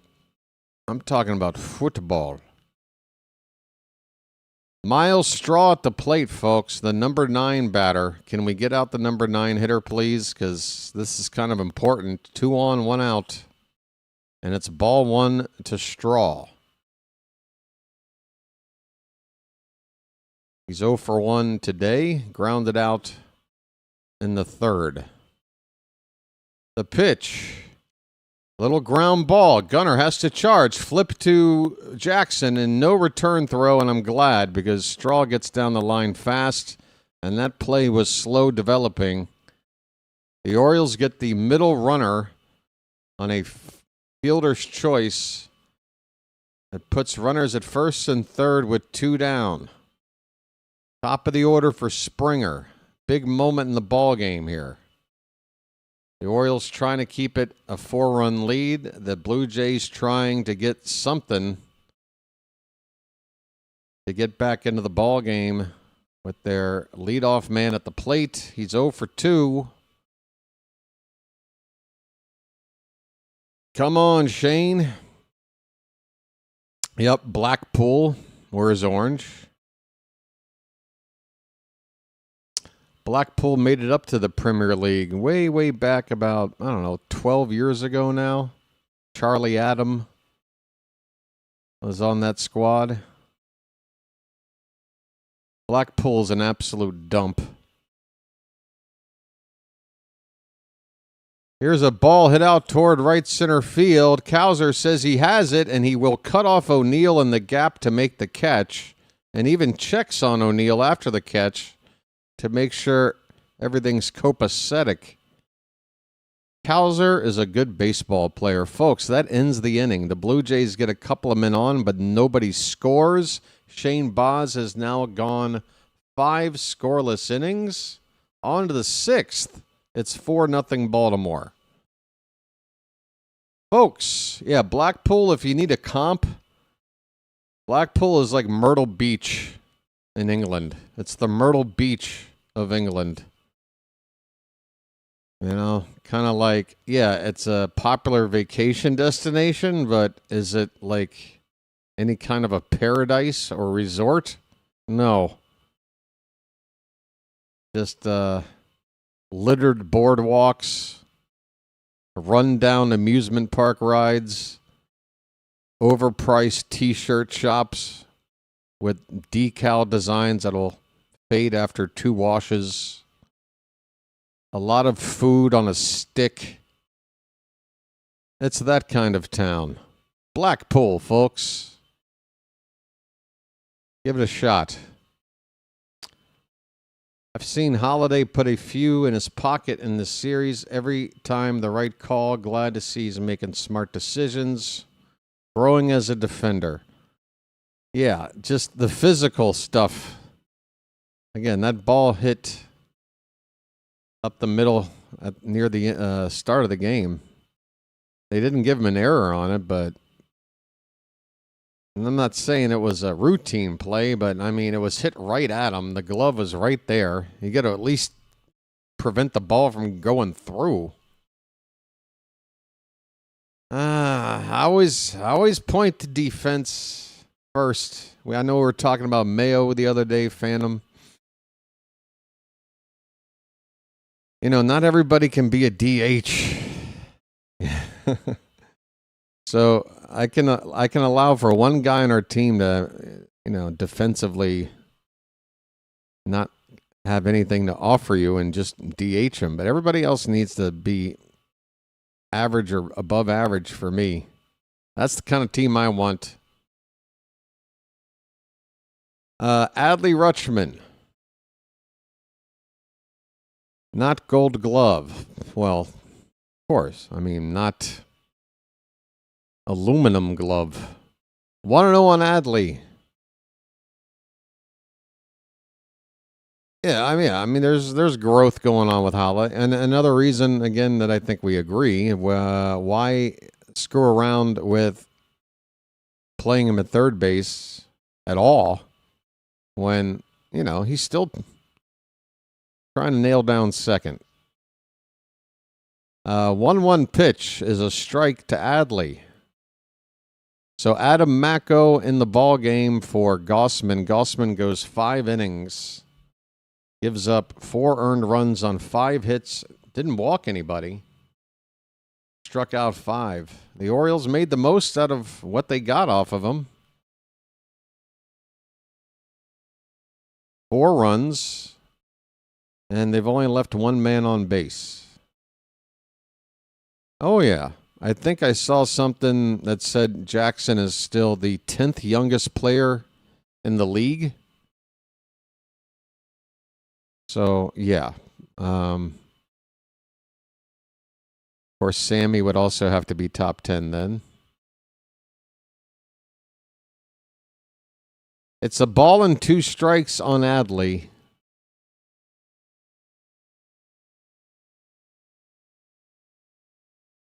And this curveball in the dirt, 2-2.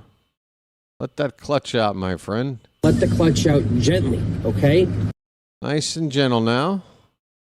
No need to pull your back out or anything. Oh. Have I been off camera this whole time? Here's a ball up the middle, a base hit. Look at that ball. Look at the, what do you call it? The flight pattern on this ball hit by Rutschman. It had English on it. As he smokes one to center field for a leadoff single. There you go, Adley. Leadoff knock for Baltimore. Here's Pete Alonso. He's 0 for 2. So I'd say he's due. Line drive. Caught at third base by Okamoto. Man. Hot corner. With a hot shot handled. Alonso's gone. Real quick. 107 off the bat for Pete.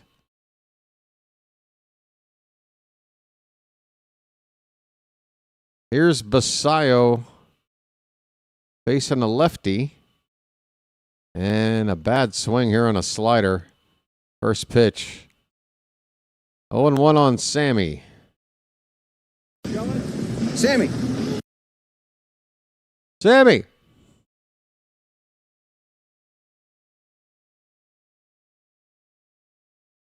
Sammy.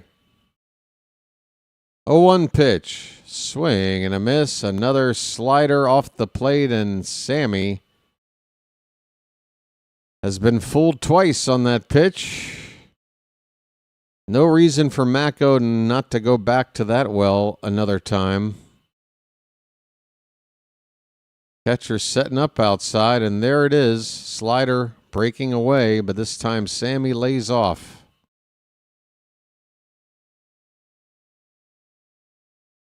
So Sammy's seen the same pitch 3 times. Let's see if Mako switches it up.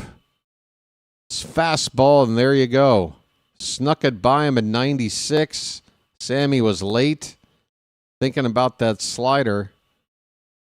And tip of the cap to Mako. That's how you pitch. He set Sammy up, and then he blew him away. 2 down for Cowser. That's all right, Sammy. You got plenty of time to figure out that kind of approach. Got to just lay off that second slider. That's what did him in. Once he got fooled a second time, I didn't want to say it, but I was like, well, this at-bat's going to be over. Colton Cowser's got ball 1. Folks, Cowser, last time up, hit an absolute laser shot out to right. I mean, I don't see one of those diagrams or graphics or whatever of the flight path of that home run ball, but it has to be low and pretty straight looking. 2-0 on Cowser.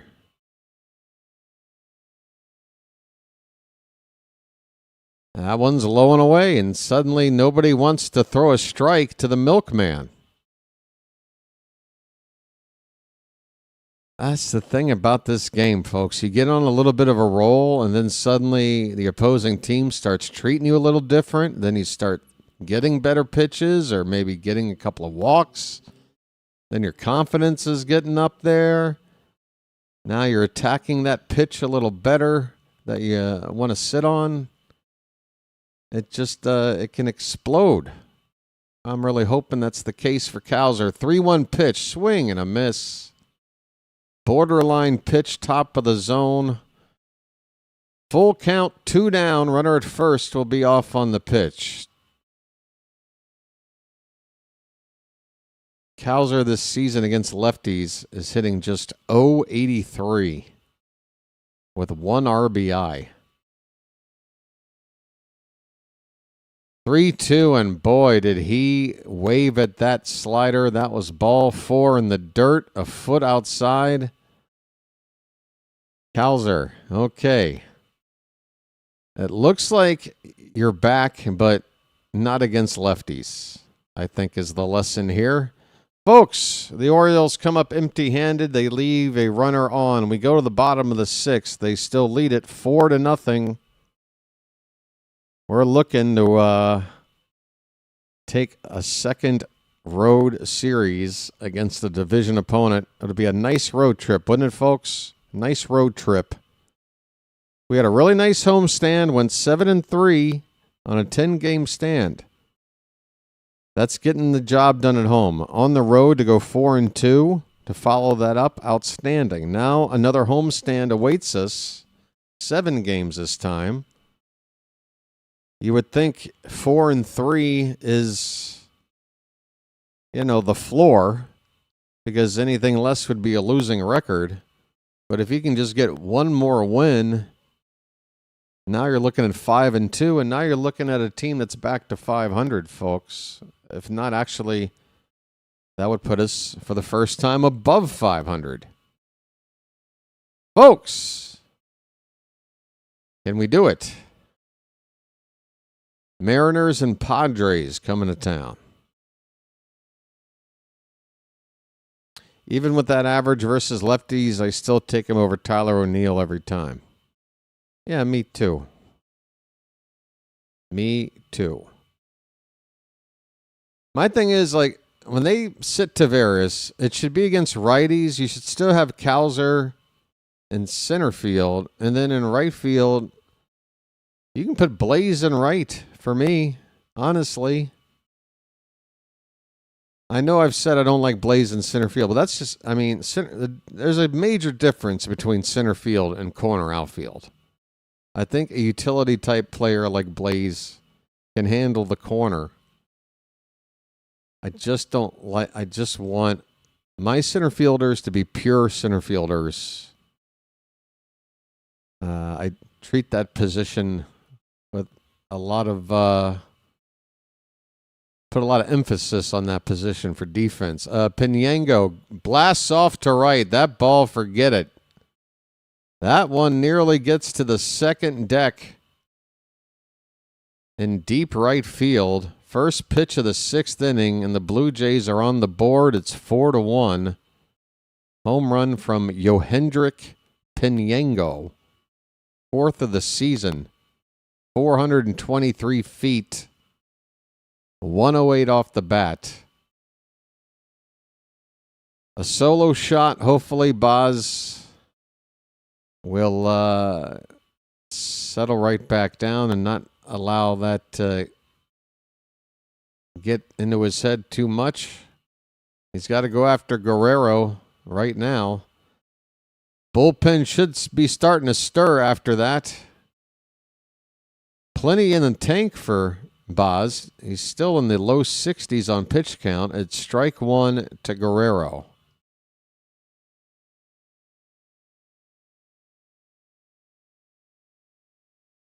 Next pitch, a ground ball, third base. Blaze throws in time, 1 down. There you go. Guerrero has been held pretty quiet in this series.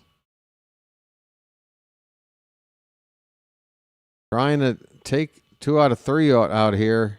Keeping Guerrero down is a important part of the recipe to beating these Blue Jays. Jesus Sanchez, folks, takes a curveball up and away.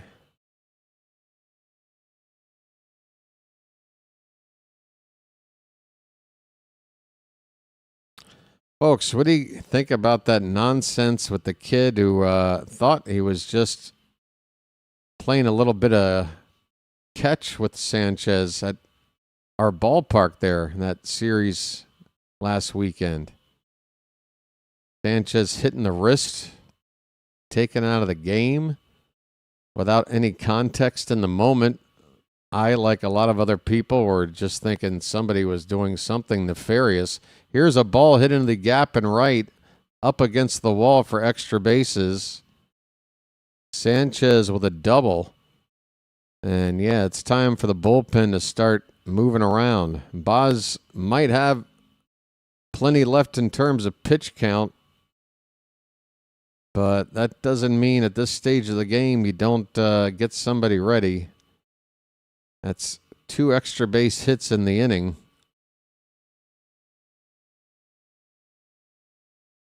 But yeah, that kid turned out, even according to Sanchez, that there was no ill intent there. It was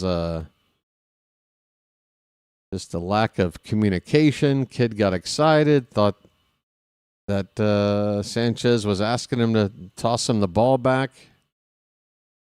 But they threw the kid out of the game, which I think already, knowing actually what happened, I think that was already too much punishment. Give that kid a free ticket to another game. But there was talk about banning him and all this other stuff. No. It's just a mistake. And now they're saying, well, Major League Baseball, here's a ground ball to Gunnar. He's going to bobble it and not have a play. Oh, Gunnar. Boy, the Orioles are setting themselves up here for a problem. That should have been out number 2 with a runner at third.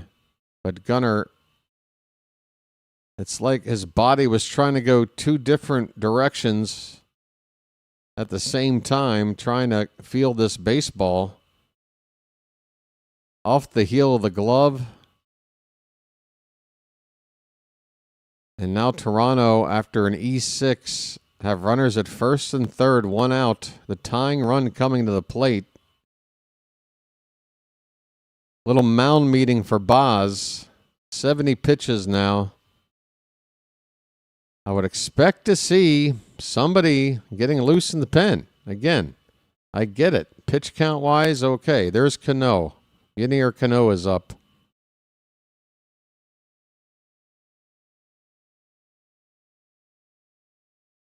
The batter, Valenzuela, 0 for 1 today.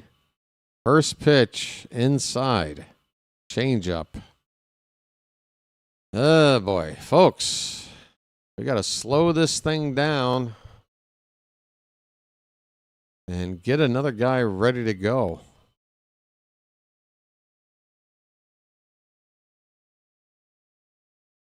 Ouch. Here's a swing and a miss on a knuckle curve. 1 ball, 1 strike.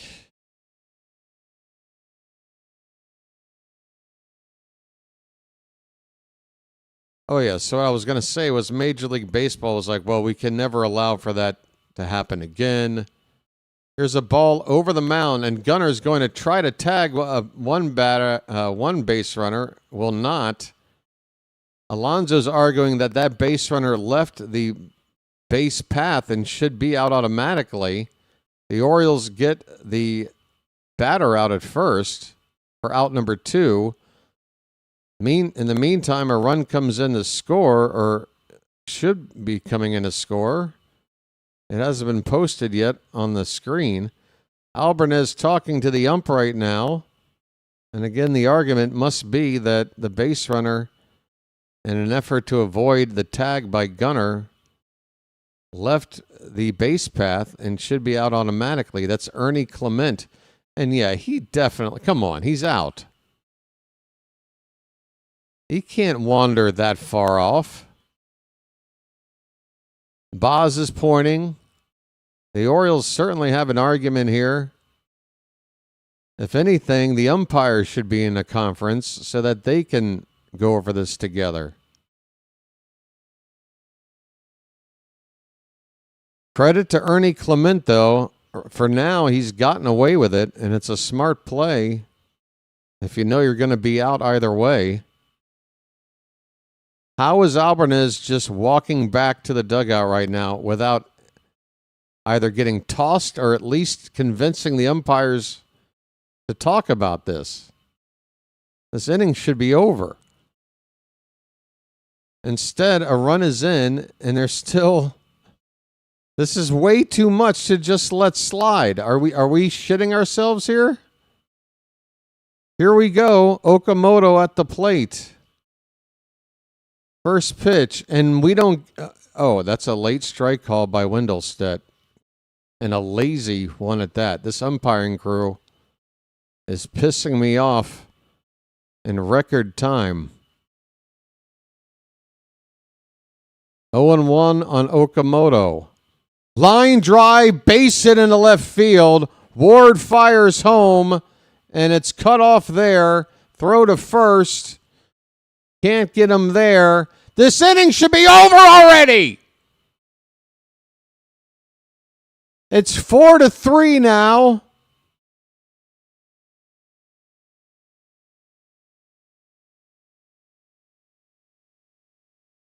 How is Alvarez not thrown out of the game? How did he just walk away from that?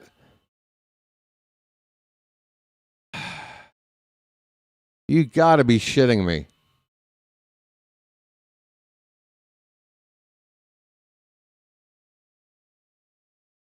Andres Jimenez, the batter, inside, nearly hit him.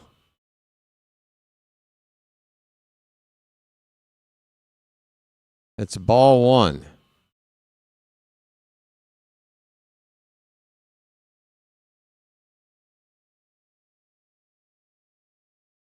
I'm disgusted right now.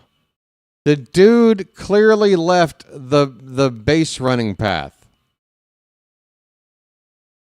And the whole point of that rule is to avoid what Clement did, which was to intentionally avoid a tag by running, way the frig off the baseline. 2-0 on Jimenez. Curveball low, 3-0.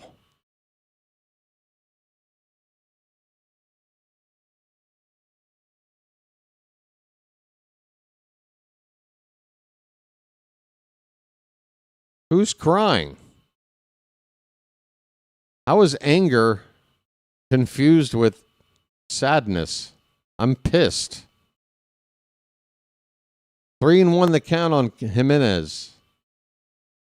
Baz about to throw his 80th pitch. And it's a knuckle curve called strike two. Jimenez challenges. I think he's going to lose it. That looked to have caught the corner. And it did. A perfect pitch there from Baz. Look at that location. You can't walk up and place that ball any better. Come on, get this final strike. Jesus Christ.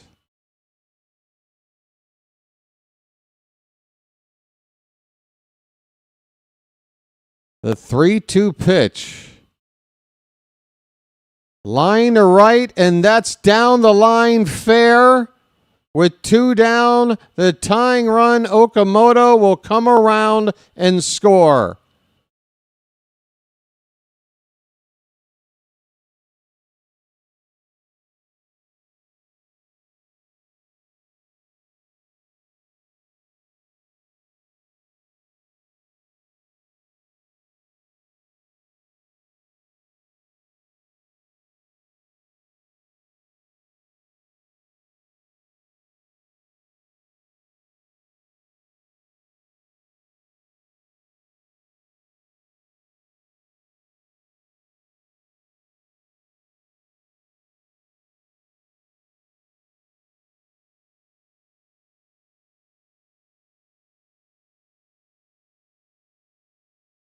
How is somebody not thrown out of this game? Shane Baz seems to be begging to be, but he's already done today. Doesn't matter. Absolute horse shit.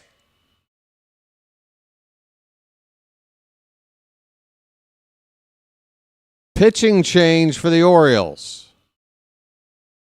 I'll be back, maybe.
Welcome back to Shit Show Sunday here at Rogers Center. 4-4 ball game, 2 down in the bottom of the 6th. Toronto at the plate.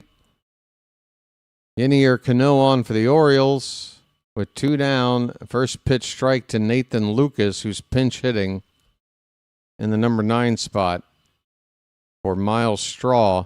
Nicholas Spini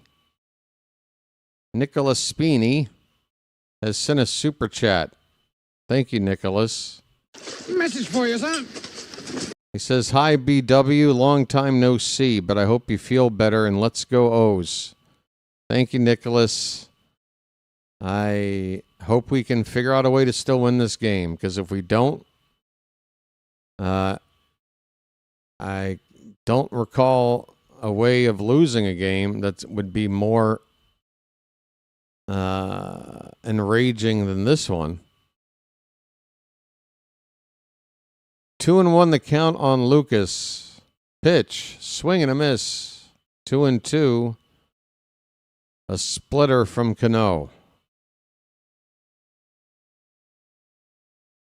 I mean, between our lack of being able to make the best out of this ABS challenge system, the calls that the umps have made. Here's a ball off the mound. It's going to go towards second base.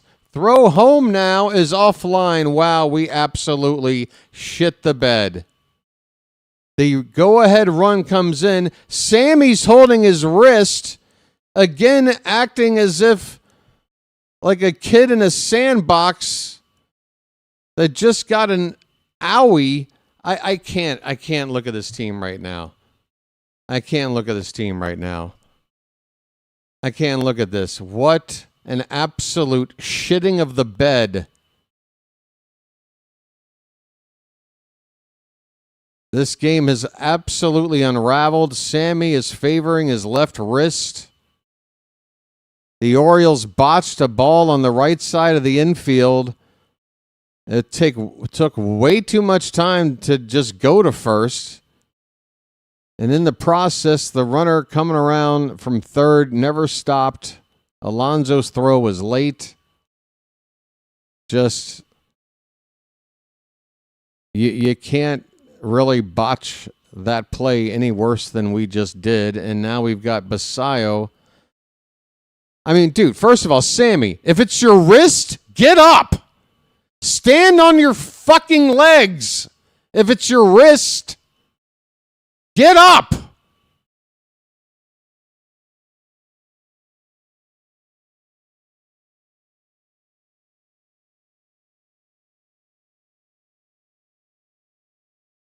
Reminds me of this girl, Lakeisha, in my PE class back in grade school. She said she had hurt her arm playing dodgeball, and we knew she was making it up because somehow her hurt arm resulted in a limp. Like,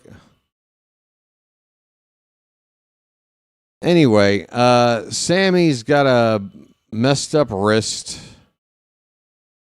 And now what? He's staying in the game? This is what I'm talking about. Sammy, we can't go through this every 2 games.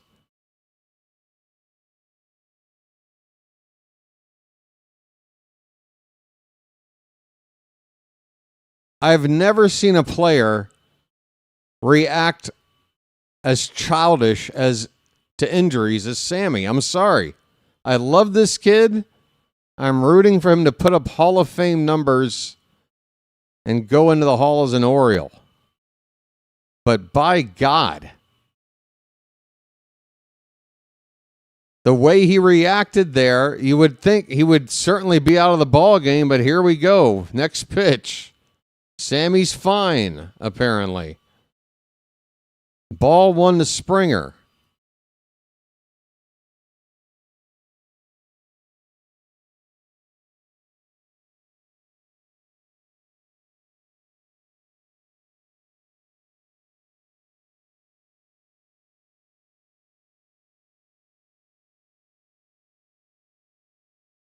Is that Chilo deciding to chime in for the first time today? Nothing to say when we had a 4-0 lead for the first 5.5 innings? Okay, that makes sense. Good timing. 2-0 on Springer. Hit on the ground, a third foul. 2 balls, 1 strike.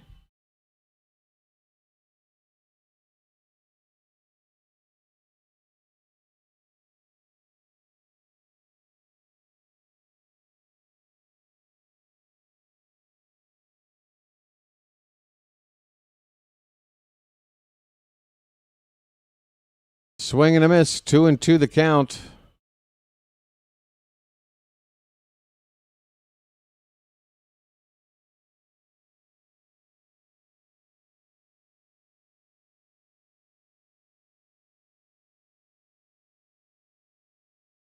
Popped up.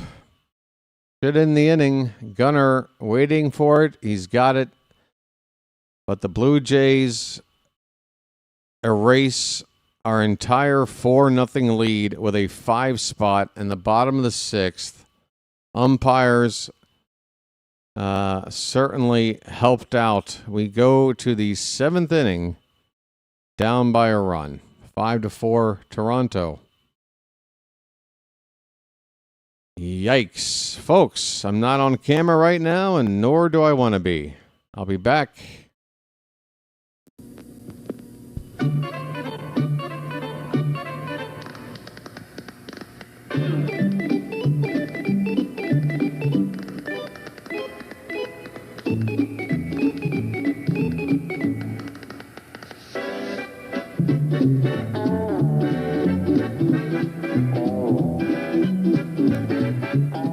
He met a strange friend in the Chesapeake Bay when Monday the Monster...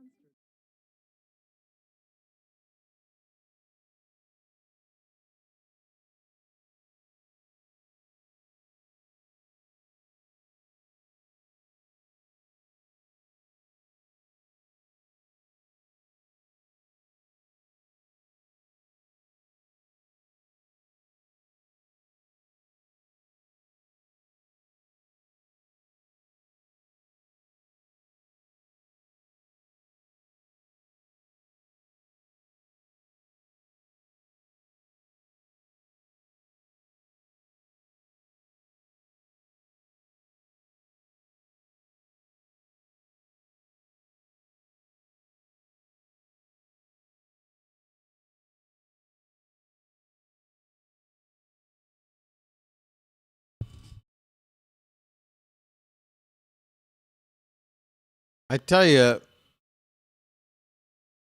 this loss, again, is really going to upset me if we don't come back. Even if we do come back, I'm not going to let go about what these umps have done here today. But you know what else I'm not going to let go? And I think is going to stick with me longer than anything else involving this nonsense? Is that Albarnez just took an explanation and walked away. And it was just too big of a situation, and we had too much of a fair argument to just walk away without at least getting tossed or at least starting to bark, you know, and get those veins popping in the neck, turn your hat backward, kick some dirt, do something. And Albarnez just walked his ass back. Hey, O'Neill just hit a ball off the glove of Okamoto, and he's on with a leadoff single. Tyler O'Neill. Thankfully, Okamoto helping out, unable to field this ball. I don't think it's going to be an error. It is a hit for Tyler O'Neill. Okay, well, if we're going to do crazy shit today, add a base hit by Tyler O'Neill to the list. Ahoy there! Anybody home? Here's Jackson Holiday. Takes low for ball one. Folks, we're going to try to find a way anyway.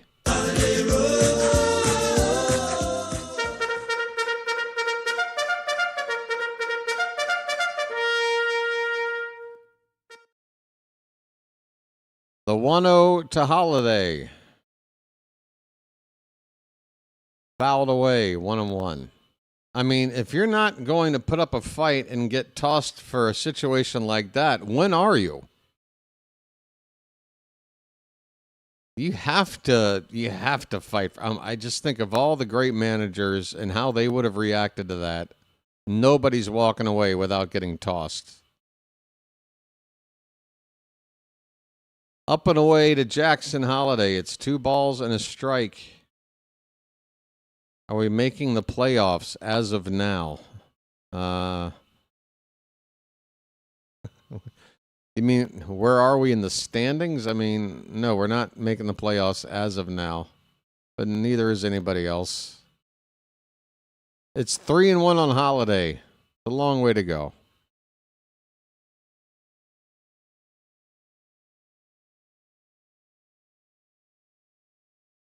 Blaze Alexander on deck. He's got a couple of doubles.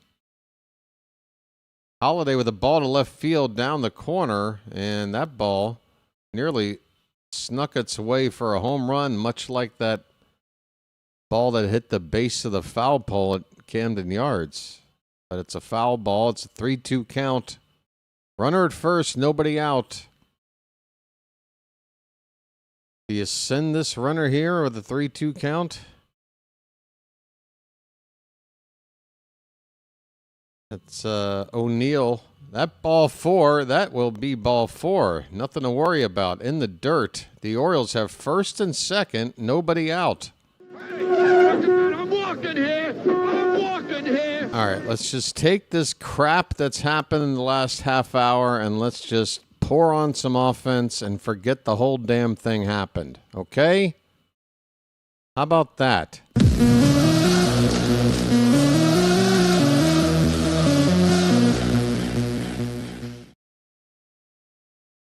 Rob, he's not an EW. He's not even a BW.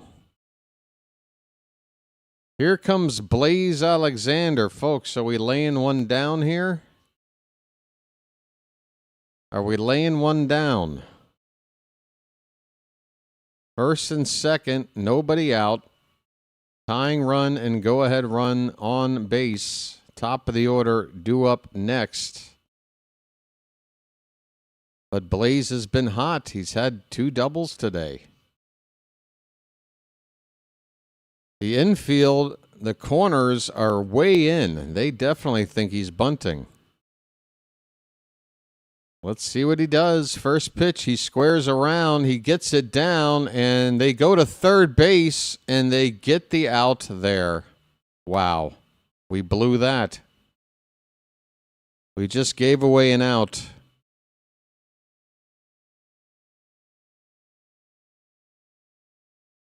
That'll be a fielder's choice.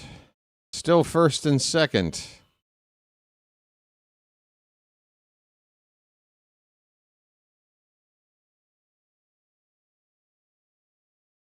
Catcher pounced on it, threw a strike to third, 1 away. And that'll do it for Seabold. He's done after 10 pitches. Call to the bullpen. They're bringing on another righty. Get a name in a minute. Folks, what's going on?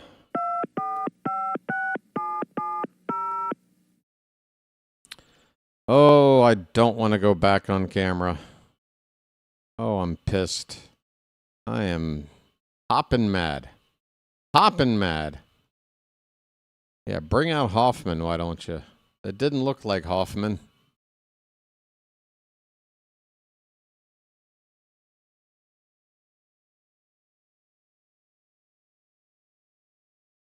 Again, I don't know. Tell me I'm wrong. Because, like,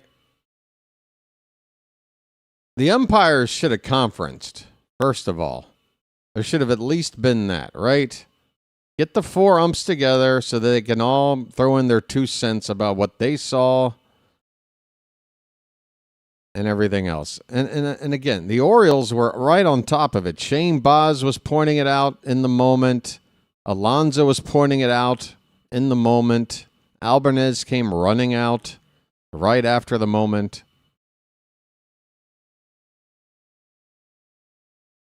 So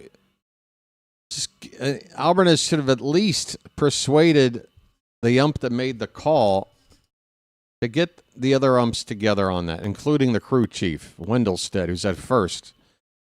He was just standing off to the side, no interest in collaborating there. And then Alvarez just walks away. I just can't get that out of my mind, how he's just walking away from that. Oh, it's this asshole. Rogers is on the pitch. It's this submarine guy, and we got a foul ball on the first pitch toward Tyler Rogers. 31st appearance, 2.20 ERA. Opponents are hitting an even 200 off of him. We need a big hit. And that is strike 2 right in there from Rogers. Ward is 1 for 3. He hit a 2-run homer his last time up. His third of the season. He's 1 for 4 off of Rogers previously. Here's a slider outside. 1-2 the count. I guess Wendelstedt is behind the plate. Did I say he was at first? I'm sorry. But he never got involved. Outside again with the slider. Count even up at 2-2 now. Come on, Ward.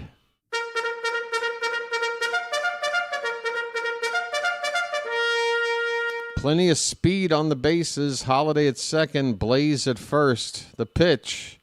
That ball's grounded right to second. And they go to second for 1, over to first. And it's an inning-ending double play. Big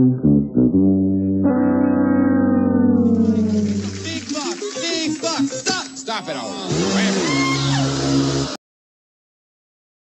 Well, it's been about 45 straight minutes of being symbolically kicked in the balls over and over and over again. We go to the bottom of the 7th. Blue Jays 5, Orioles 4. 7th inning stretch time on the road, folks. It's time to throw some cakes on the griddle. Thank God I'm a country boy. Forgive my lack of enthusiasm. Thank God I'm a country boy. My morale's a little bit down. Thank God I'm a country boy. But I'm still here. Thank God I'm a country boy. Are you? Thank God I'm a country boy. Is anybody? Thank God I'm a country boy. There's Slater. Thank God I'm a country boy. There's Phantom. There's George. Thank God I'm a country boy. There's Bobo. Thank God I'm a country boy. All right. Safe pussy, cry more. Yeah, I like the crying angle because of all the tears and sobbing and mushy noises I'm making. Again, folks, I don't know if you're familiar with the concept of basic human emotions, but there's a stark difference between sadness and anger. This is what anger looks like. I'm angry. Okay? Now, if you want to make fun of me for being angry, go ahead. I don't give a shit. But the crying thing, that sounds like an attempt at an insult from somebody in the 3rd grade. This is anger that you're looking at. Okay? This is what it looks like. You must get really confused watching movies. Anytime there's a character displaying an emotion, it must really confuse you. Folks, the Orioles have a new pitcher on. It's Grant Wolfram. It's his 22nd appearance, an ERA of 3.63. He's facing the left-handed bat of Penyango, who homered his last time up. And the first pitch is a strike. Penyango is 2 for 3.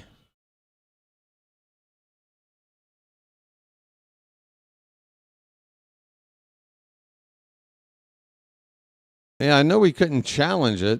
it was up to the umpires to get together and be like, all right, did you see this? How did you see? You know, they never got together.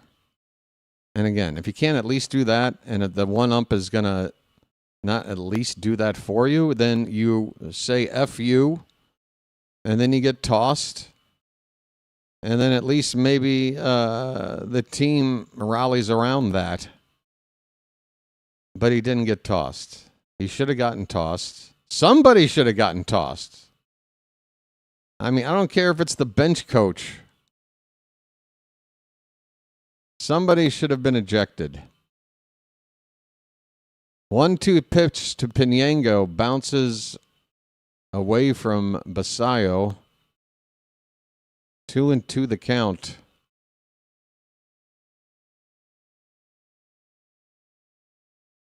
Yeah. Yeah, folks, again, I sob when, it's 2 a.m. and Sarah McLachlan is singing some sad song while some puppy with crust in its eyes has got its face right up in the camera lens telling me I should help out this poor dog. Oh, that'll get the tears going. 3-2 the count on Pinango. The payoff pitch from Wolfram is fouled away. Sinker at 97.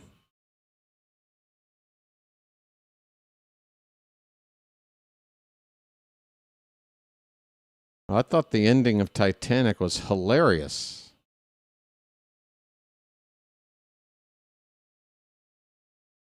Another 3-2 and another foul ball.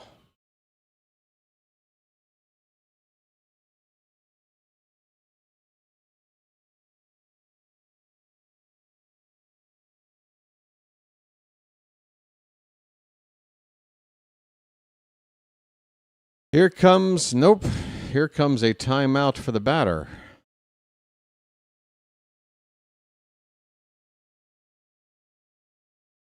I love a good hilarious. Folks, the Hindenburg disaster, hilarious.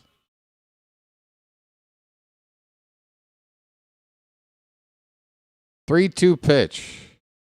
Fouled again.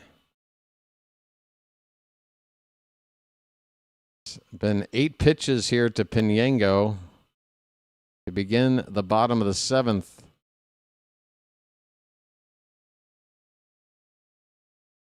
Yeah, Earl, I mean, honestly, Scott, I know you're going with a number as insane as 10 for the humor of it, and that is funny. Here's a ball caught by Taylor Ward in left field for the first out.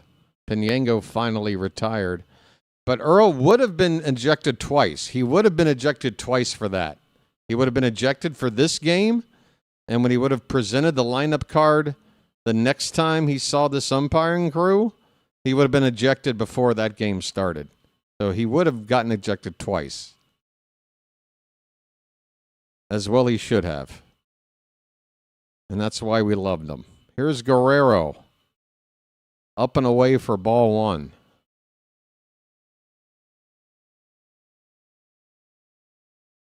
Guerrero is 0 for 3. The average now down to 288. It was over 300 when we saw him back in Baltimore. There's a strike, and Guerrero's going to challenge a pitch that appeared to be entirely in the zone. And this is Toronto's last challenge if they don't get it right. That ball is entirely in the zone. Guerrero throws his hand up as if to say, I can't believe it. Well, it's a computer, dude. 1-1 on Guerrero. And the Blue Jays no longer can challenge balls and strikes. That pitch inside, 2-1.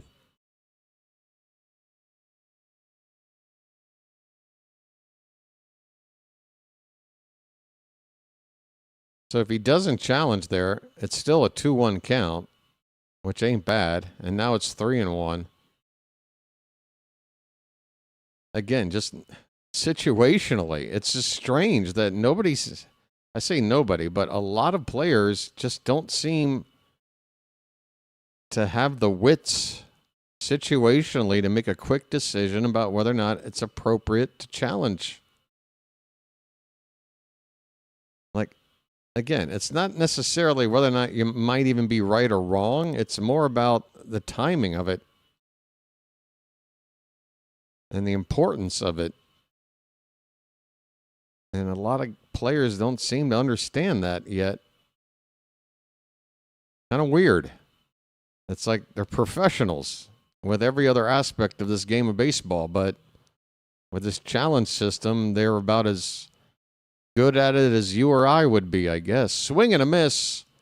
Guerrero strikes out.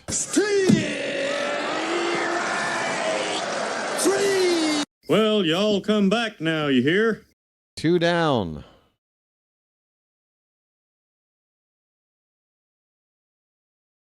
Jesus Sanchez, the batter.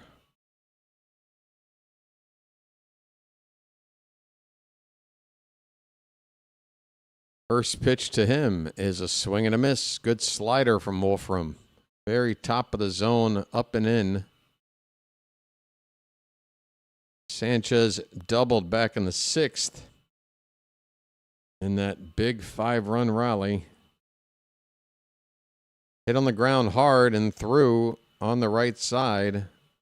It's a 2-out single for Sanchez.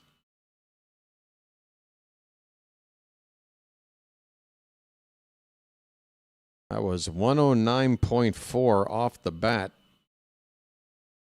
And with that lefty batter out of the way now, Albarnez is coming out. He wants a righty to face Clement. And that righty goes by a name that you might know.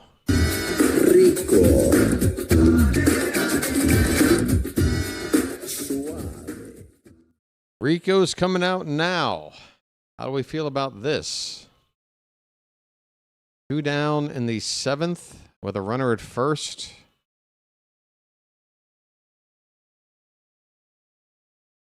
I mean, I don't know.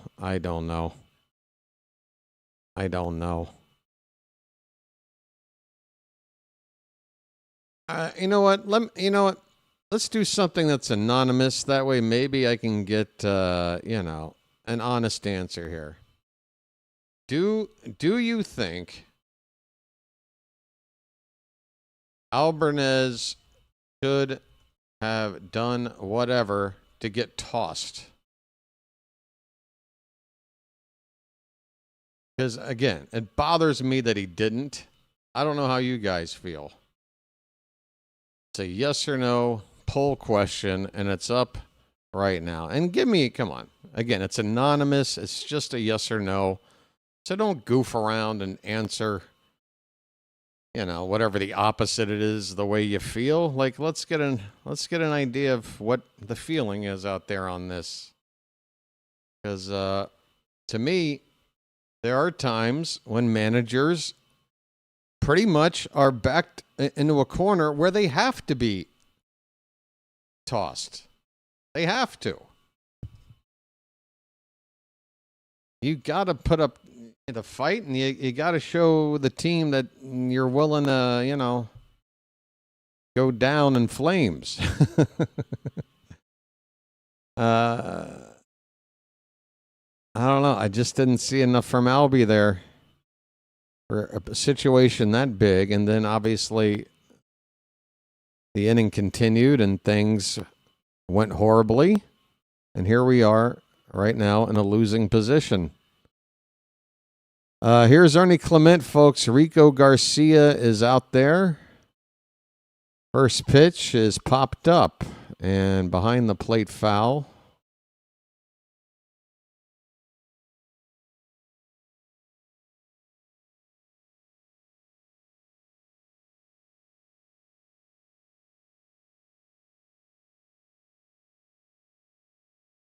The 0-1 pitch That's a curveball, and it's fouled again. It's 0-2 on Clement.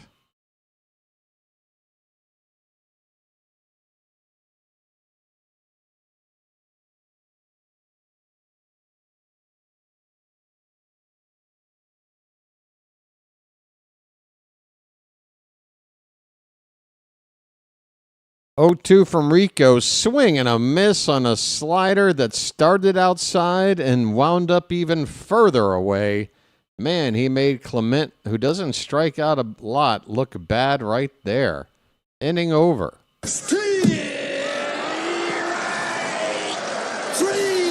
Hit the bricks, pal. You're done. You get nothing. You lose. Good day, sir. Well, when you gotta go, you gotta go. How about this? Peace, love, dope. Now get the hell out of here.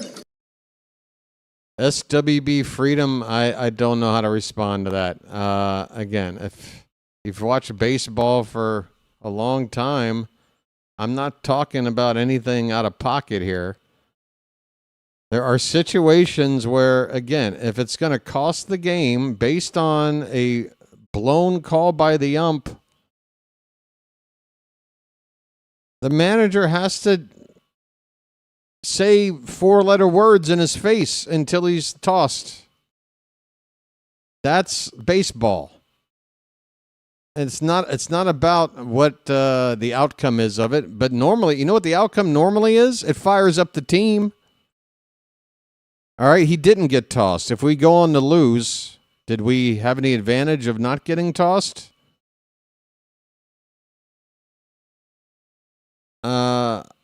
I've seen, at least from my experience, that there have been scenarios where a team rallies behind the manager getting tossed and they come back and win a ball game. I don't know what to tell you, dude. Yes, yeah, I understand. That's what a manager does. They make decisions. I get that. All right, so are we implying then that anytime any manager has ever been tossed in a Major League Baseball game, that team goes on to lose every time? And that whatever decisions that need to be made for the entirety of the remainder of that game are just completely bizarre, completely nonsensical decisions that just embarrass the team for the remainder of the game? No to all of that. Here's Gunnar Henderson. First pitch is a ball. The next one is a strike on the outside edge. The count is 1-1. Okay, dude. I guess we're going to disagree. If you want a soft manager, go for it. I don't. 1-2 on Gunnar.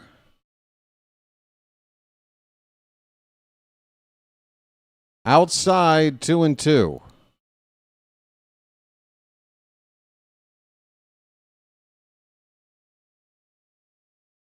Louis Varland, who's been unhittable, is up in the Toronto bullpen. And Gunnar just struck out.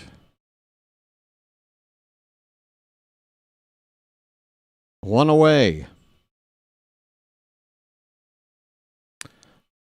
All right. Well, Albanese can remain in the dugout and make the decision of allowing Rutschman to hit next.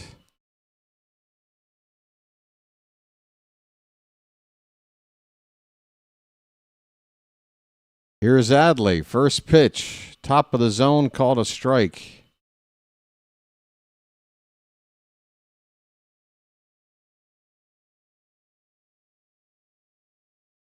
By the way, as if managers that get tossed don't have ways of relaying information back to the dugout to make decisions.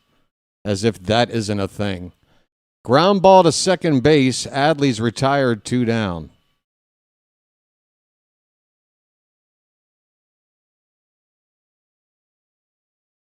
Here's Alonso, 0 for 3.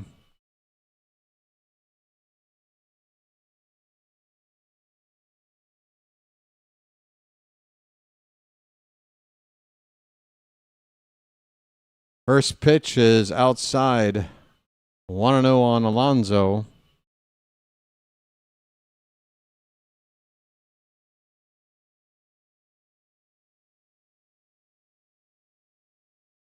Again off the plate away, 2-0.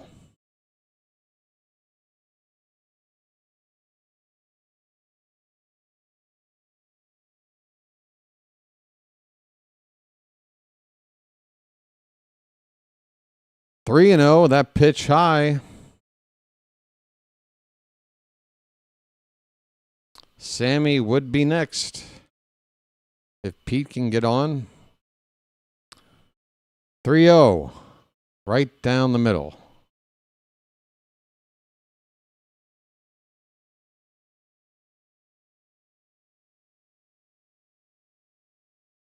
Orioles have 4 outs left to play with. 3-1 is ball 4. Borderline at the top of the zone. We get ball 4. That is the tying run on at first. I'm walking here. I'm walking here. Yeah, that's what Tony would say. If that's the kind of manager you want, you can have this when somebody asks about the base runner running out of the baseline and costing this team the game. So it's not the best option, but it just is what it is. There you go. There you go. That's the manager you want. That's the manager to take you to the series. So it's not the best option, but it just is what it is. There you go. That's the kind of conviction. That's the kind of conviction I'm looking for. With 2 out in the 8th inning, they're going to bring in Varland now for a 4-out save so that the Blue Jays can try and clinch this series. Here we go. Pitching change. Varland coming out with 2 down in the 8th. 5-4 Toronto. Back in a bit.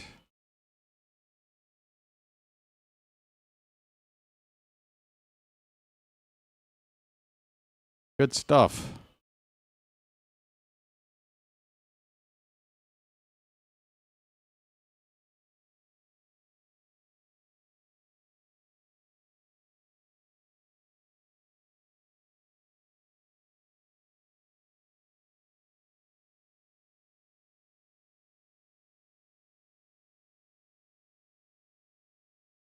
I have no idea how you think that emphasizing the one play isn't the storyline of this game. How about you pick up a paper tomorrow morning and just read anybody's write-up of this game? See if they mention the incident. They will. Oh, but no, it's just me. It's Crackpot BW just out of his gourd to put any sort of emphasis on that play. I'm out of my mind. Okay. Gotcha.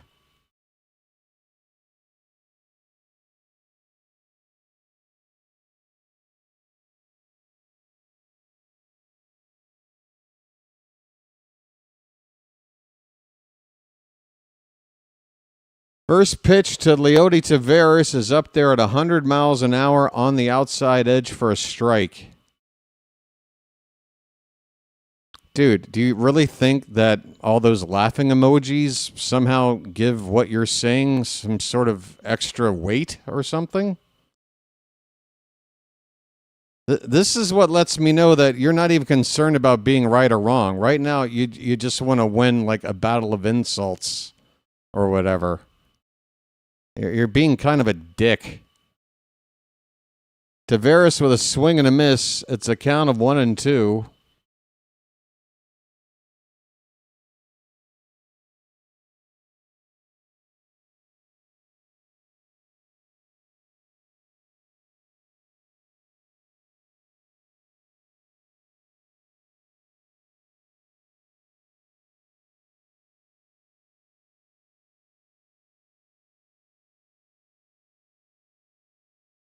2 outs, runner at first, 1-2 on Taveras. The pitch. Swing and a miss. Inning over. Yeah, you know what else that I can't stand? You. Bye. That was fun. Hope it was worth it. We go to the bottom of the 8th. Blue Jays lead at 5-4. Fuck off.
What I saw was Gunnar field the ball. He looked over at the runner, or was it Holiday? Whatever. They looked over and saw that the runner had gotten out of arm's reach because he left the baseline. That's why he went to first. But he looked at him. What's the point of attempting a tag if you know he's out of reach? And by taking that time, you might ruin your chance of at least getting the out at first. It should have been a brush tag right there and then throw to first. Here's Brandon Valenzuela, 0-1 pitch. Fouled away, 0-2. Rico Garcia still on the mound for the Orioles to begin the bottom of the 8th inning. Blue Jays lead at 5-4.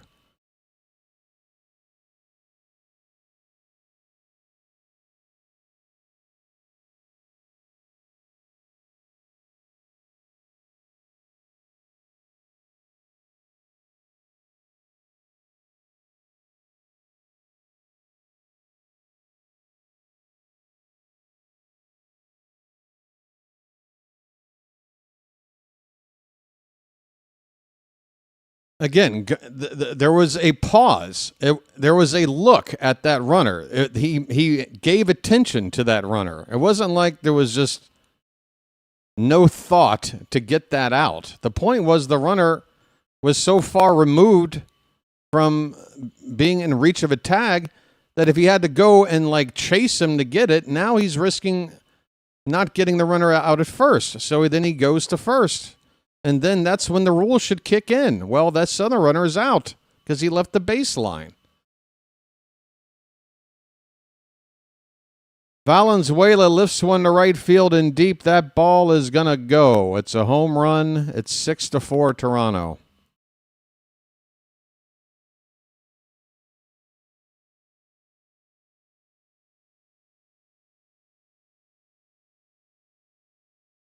Yep, a sweep of the glove.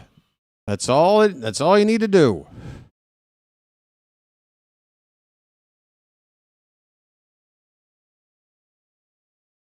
But whatever, right? I'm crying, or what are some other expressions one can use here?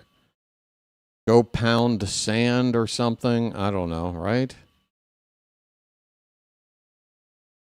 I'm not allowed to be aggrieved, apparently. Here's Okamoto. First pitch is low for ball 1. So Rico Garcia gives up a home run. Has that happened this year?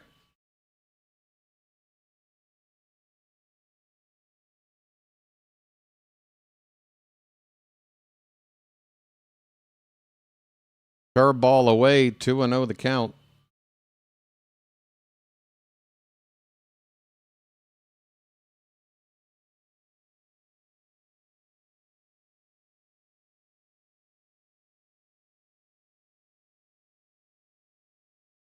And another miss by Garcia makes it 3-0. Yeah, I gave Clement for saying smart play because either he's going to be tagged out or he's going to be ruled out. So why not try and break the rule, get away with it? And he did. So I said that already. Fair play to Clement. Another feather in his cap. He's a good ball player. Again, at this point, I'm more upset with Alvarez than anything else. Because we basically got screwed without any recourse. And I'm not walking back to the dugout feeling satisfied. Pop out on the infield for the first out of the inning. One away in the bottom of the eighth. 6-4 Toronto.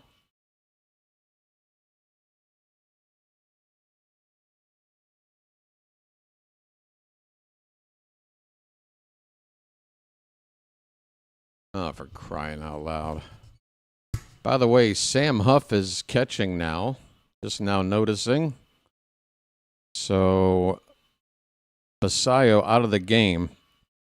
Taveras had pinch hit for him. I guess I failed to recognize that. Sam Huff is now hitting in Sammy's spot, the number 5 spot. Here comes Alvarez, and I don't know if he's going to... Yep, he's going to take Rico out of the game with the left-handed Jimenez coming up.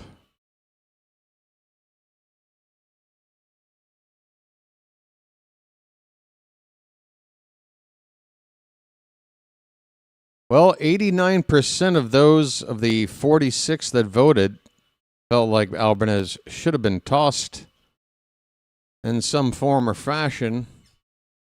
That's a pretty overwhelming one-sided opinion.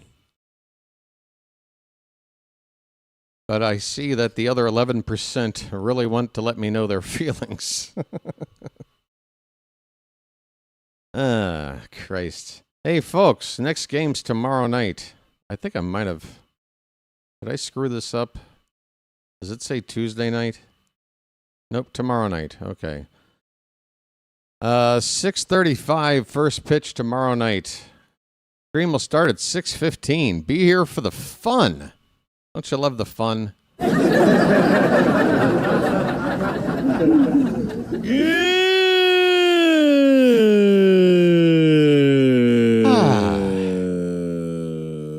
Just a relaxing Sunday afternoon.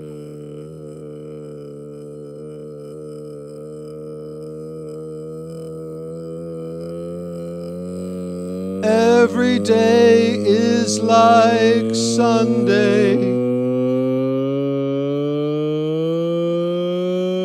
Every day is cloudy and gray. Morning.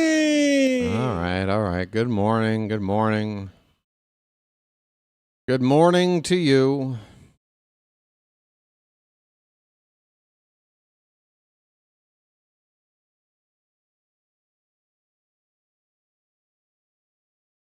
Folks, we're back underway with Tyler Wells on to pitch and a curveball for strike one with Jimenez teasing a bunt.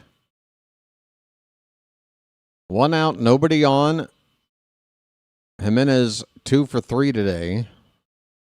Wells comes in with an ERA of 4.13. Ground ball to the right side. Alonso takes it to the bag for the unassisted putout. 2 down.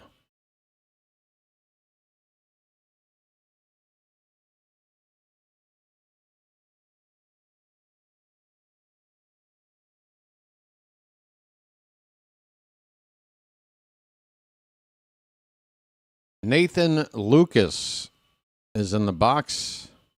He came in to pinch hit for Miles Straw, got a base hit in that first at bat.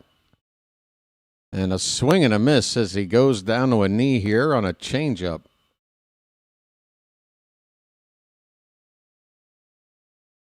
The Orioles will come up in the ninth inning down by 2, we hope.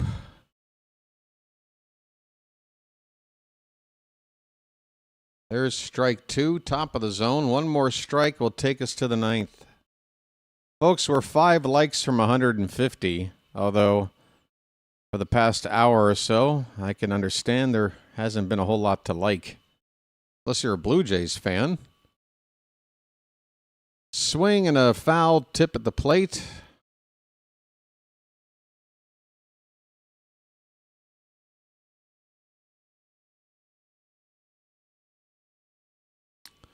Who made that last out for us in the 8th inning there? Tavares. Okay. 1-2, the count on Lucas.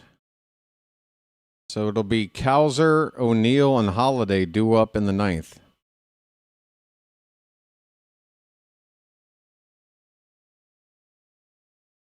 Ground ball hit softly toward Gunnar. Or no, is that Holiday at short? That is Gunnar at short. I don't know why he looked like Holiday for a minute, but he throws out this batter, Lucas, for the final out of the 8th inning. Folks, we're going to the 9th. How do we rally? I don't know.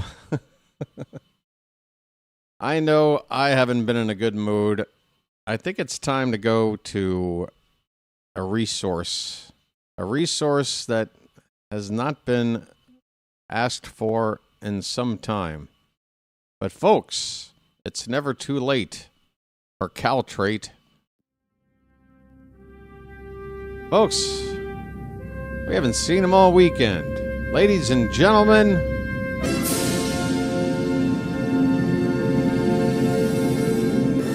okay, how you doing? How you doing? Baseball, folks. It's fun, right? Now we are having fun. Oh, wait a minute. This says Ward, Gunnar, and Adley are due up. I got it completely wrong? It says over here, top of the order. I hope that's the case. We'll find out.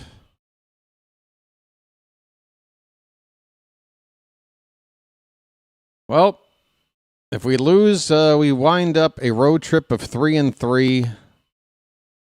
Playing 500 on the road isn't so bad, folks. If we win, though, it's 4-2, and it's so much better. See, it's wrong, because there's Cowser in the on-deck circle. So I don't know what this thing's saying. But gonna be Cowser. So we'll just go over here. We'll just go over here and hang out. So Louis Varland will continue, try to get 3 more outs and get the save. This guy has been unhittable. What do we got to do to get a hit? Cowser swinging away at a first pitch. Changeup, fouls it off. The Milkman with a home run today. A solo shot back in the 5th inning. That's a change-up low. 1 ball, 1 strike.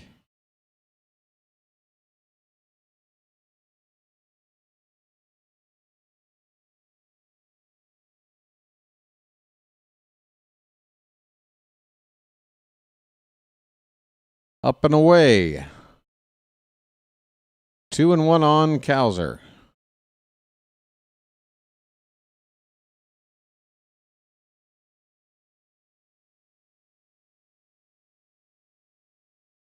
Hit in the air on the left side, and Cowser, I don't think, knows where the ball was, but it's out of play. It's 2-2.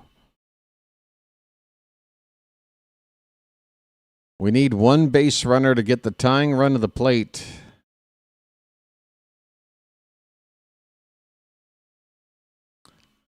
What does this Varland guy have to do to look human? Surely somebody's due to get something off of him. Check swing roller over to third. This could be trouble. Okamoto, not in time. Cowser beats it out. That's the kind of thing you need to do against this guy. Cowser just reached out and flicked it on the ground. As soon as you saw it slowly off the bat toward third, you knew he had a chance. Okamoto unable to get it to first in time. We've got the tying run coming up right now, and it's Popeye. Folks, you want the least likely thing to ever happen? Well, it ain't happening. A much likelier thing is going to happen. O'Neill will pop out to shallow center on one pitch. And that's another day at the plate for Tyler O'Neill. Dalton Varsho is into the ball game in center field. Pinango now in left, Lucas in right. The batter is Jackson Holliday. He's no stranger to a late home run. Swing and a miss. Holliday tripled earlier today. He also walked.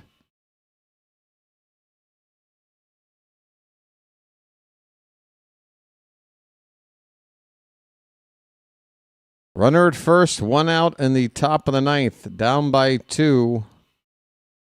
The pitch is inside. Come on, Jackson.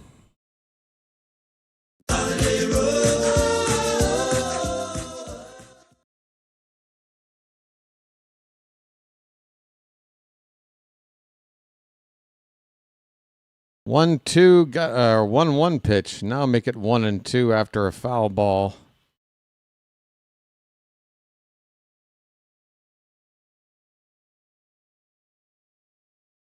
How do you square up Varland? Everybody, when they make contact, only seem to get a little piece of it, like Cowser did on that base hit.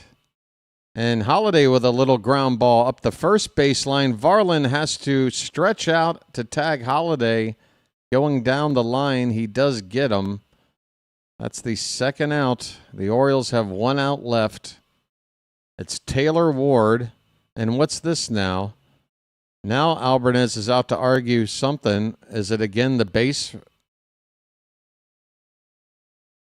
Is it something to do with the baseline and running out of it, or what?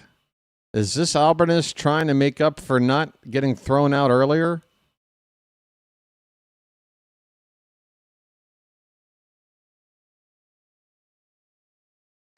I'll be talking to home plate umpire crew chief Hunter Wendelstedt right now. He looks a little more animated than he did with the other umpire, with that much more consequential call. It seems like Albie's now just working to get tossed. He's working his way up to getting tossed. He's not getting out of Wendelstedt's way. He's just waiting to get tossed.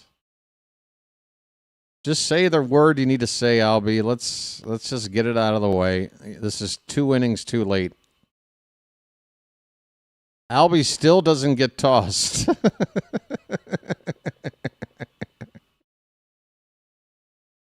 Ah, God.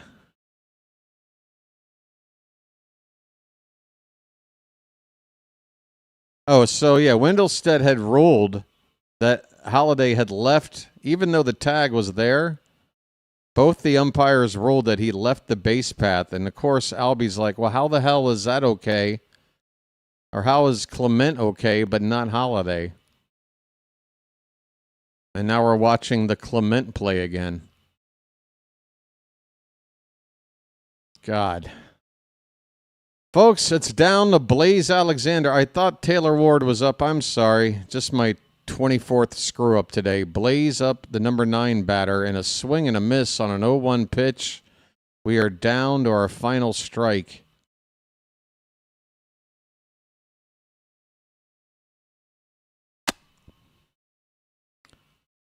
Folks, would you be shocked if today's post-game show was a quick one?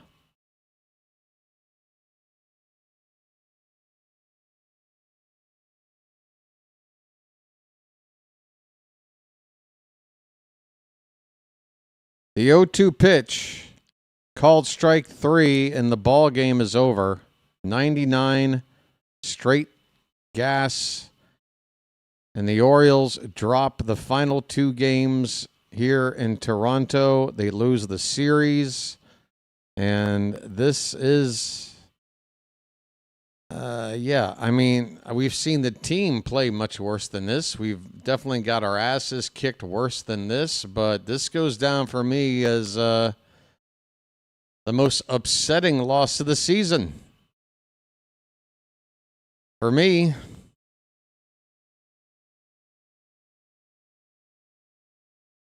So he didn't get tossed, and he was able to stick around and manage the team, right? Wasn't that what somebody's giant rationale for not getting ejected was? You got to manage the team. Somebody's got to make the decisions. Well, you're in luck. Alvarez never got tossed. He stayed in and made all the decisions you wanted him to make. And the result is still we lose. So there you go. Final score, Blue Jays 6, Orioles 4. The win goes to Adam Macko. Shane Baz gets the loss. Louis Varland, another save. Yeah, Chilo, I know. Yeah, talked about being back under. Yeah, kind of repeating. Yeah, okay. I know. Love to hear you maybe talk in the first half of the game when we were winning. Anyway, that's going to do it for today. I don't feel like talking anymore. Let's see who else is streaming, and if somebody is, I'll send you their way. Thanks to the mods for doing a great job in the Charm City chat. Thanks to everybody else for helping out with the channel, liking, subscribing, and everything else. We'll be back on tomorrow night, home to the Seattle Mariners.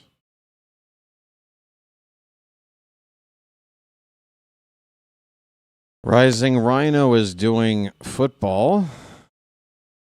We've got that. What else? JJ's doing baseball. Phillies and White Sox. That game's in the top of the 7th. Let's keep it baseball themed, folks. Taking you over to JJ. BW is going to get the hell out of here, folks. Thanks for hanging out. This wasn't a lot of fun, but I'm back on camera, I guess. There's that. Have a good rest of your Sunday. This really sucked. See you Monday. Until then, this has been the BirdWatcher, and I'll chirp at you later. Take it easy, everybody.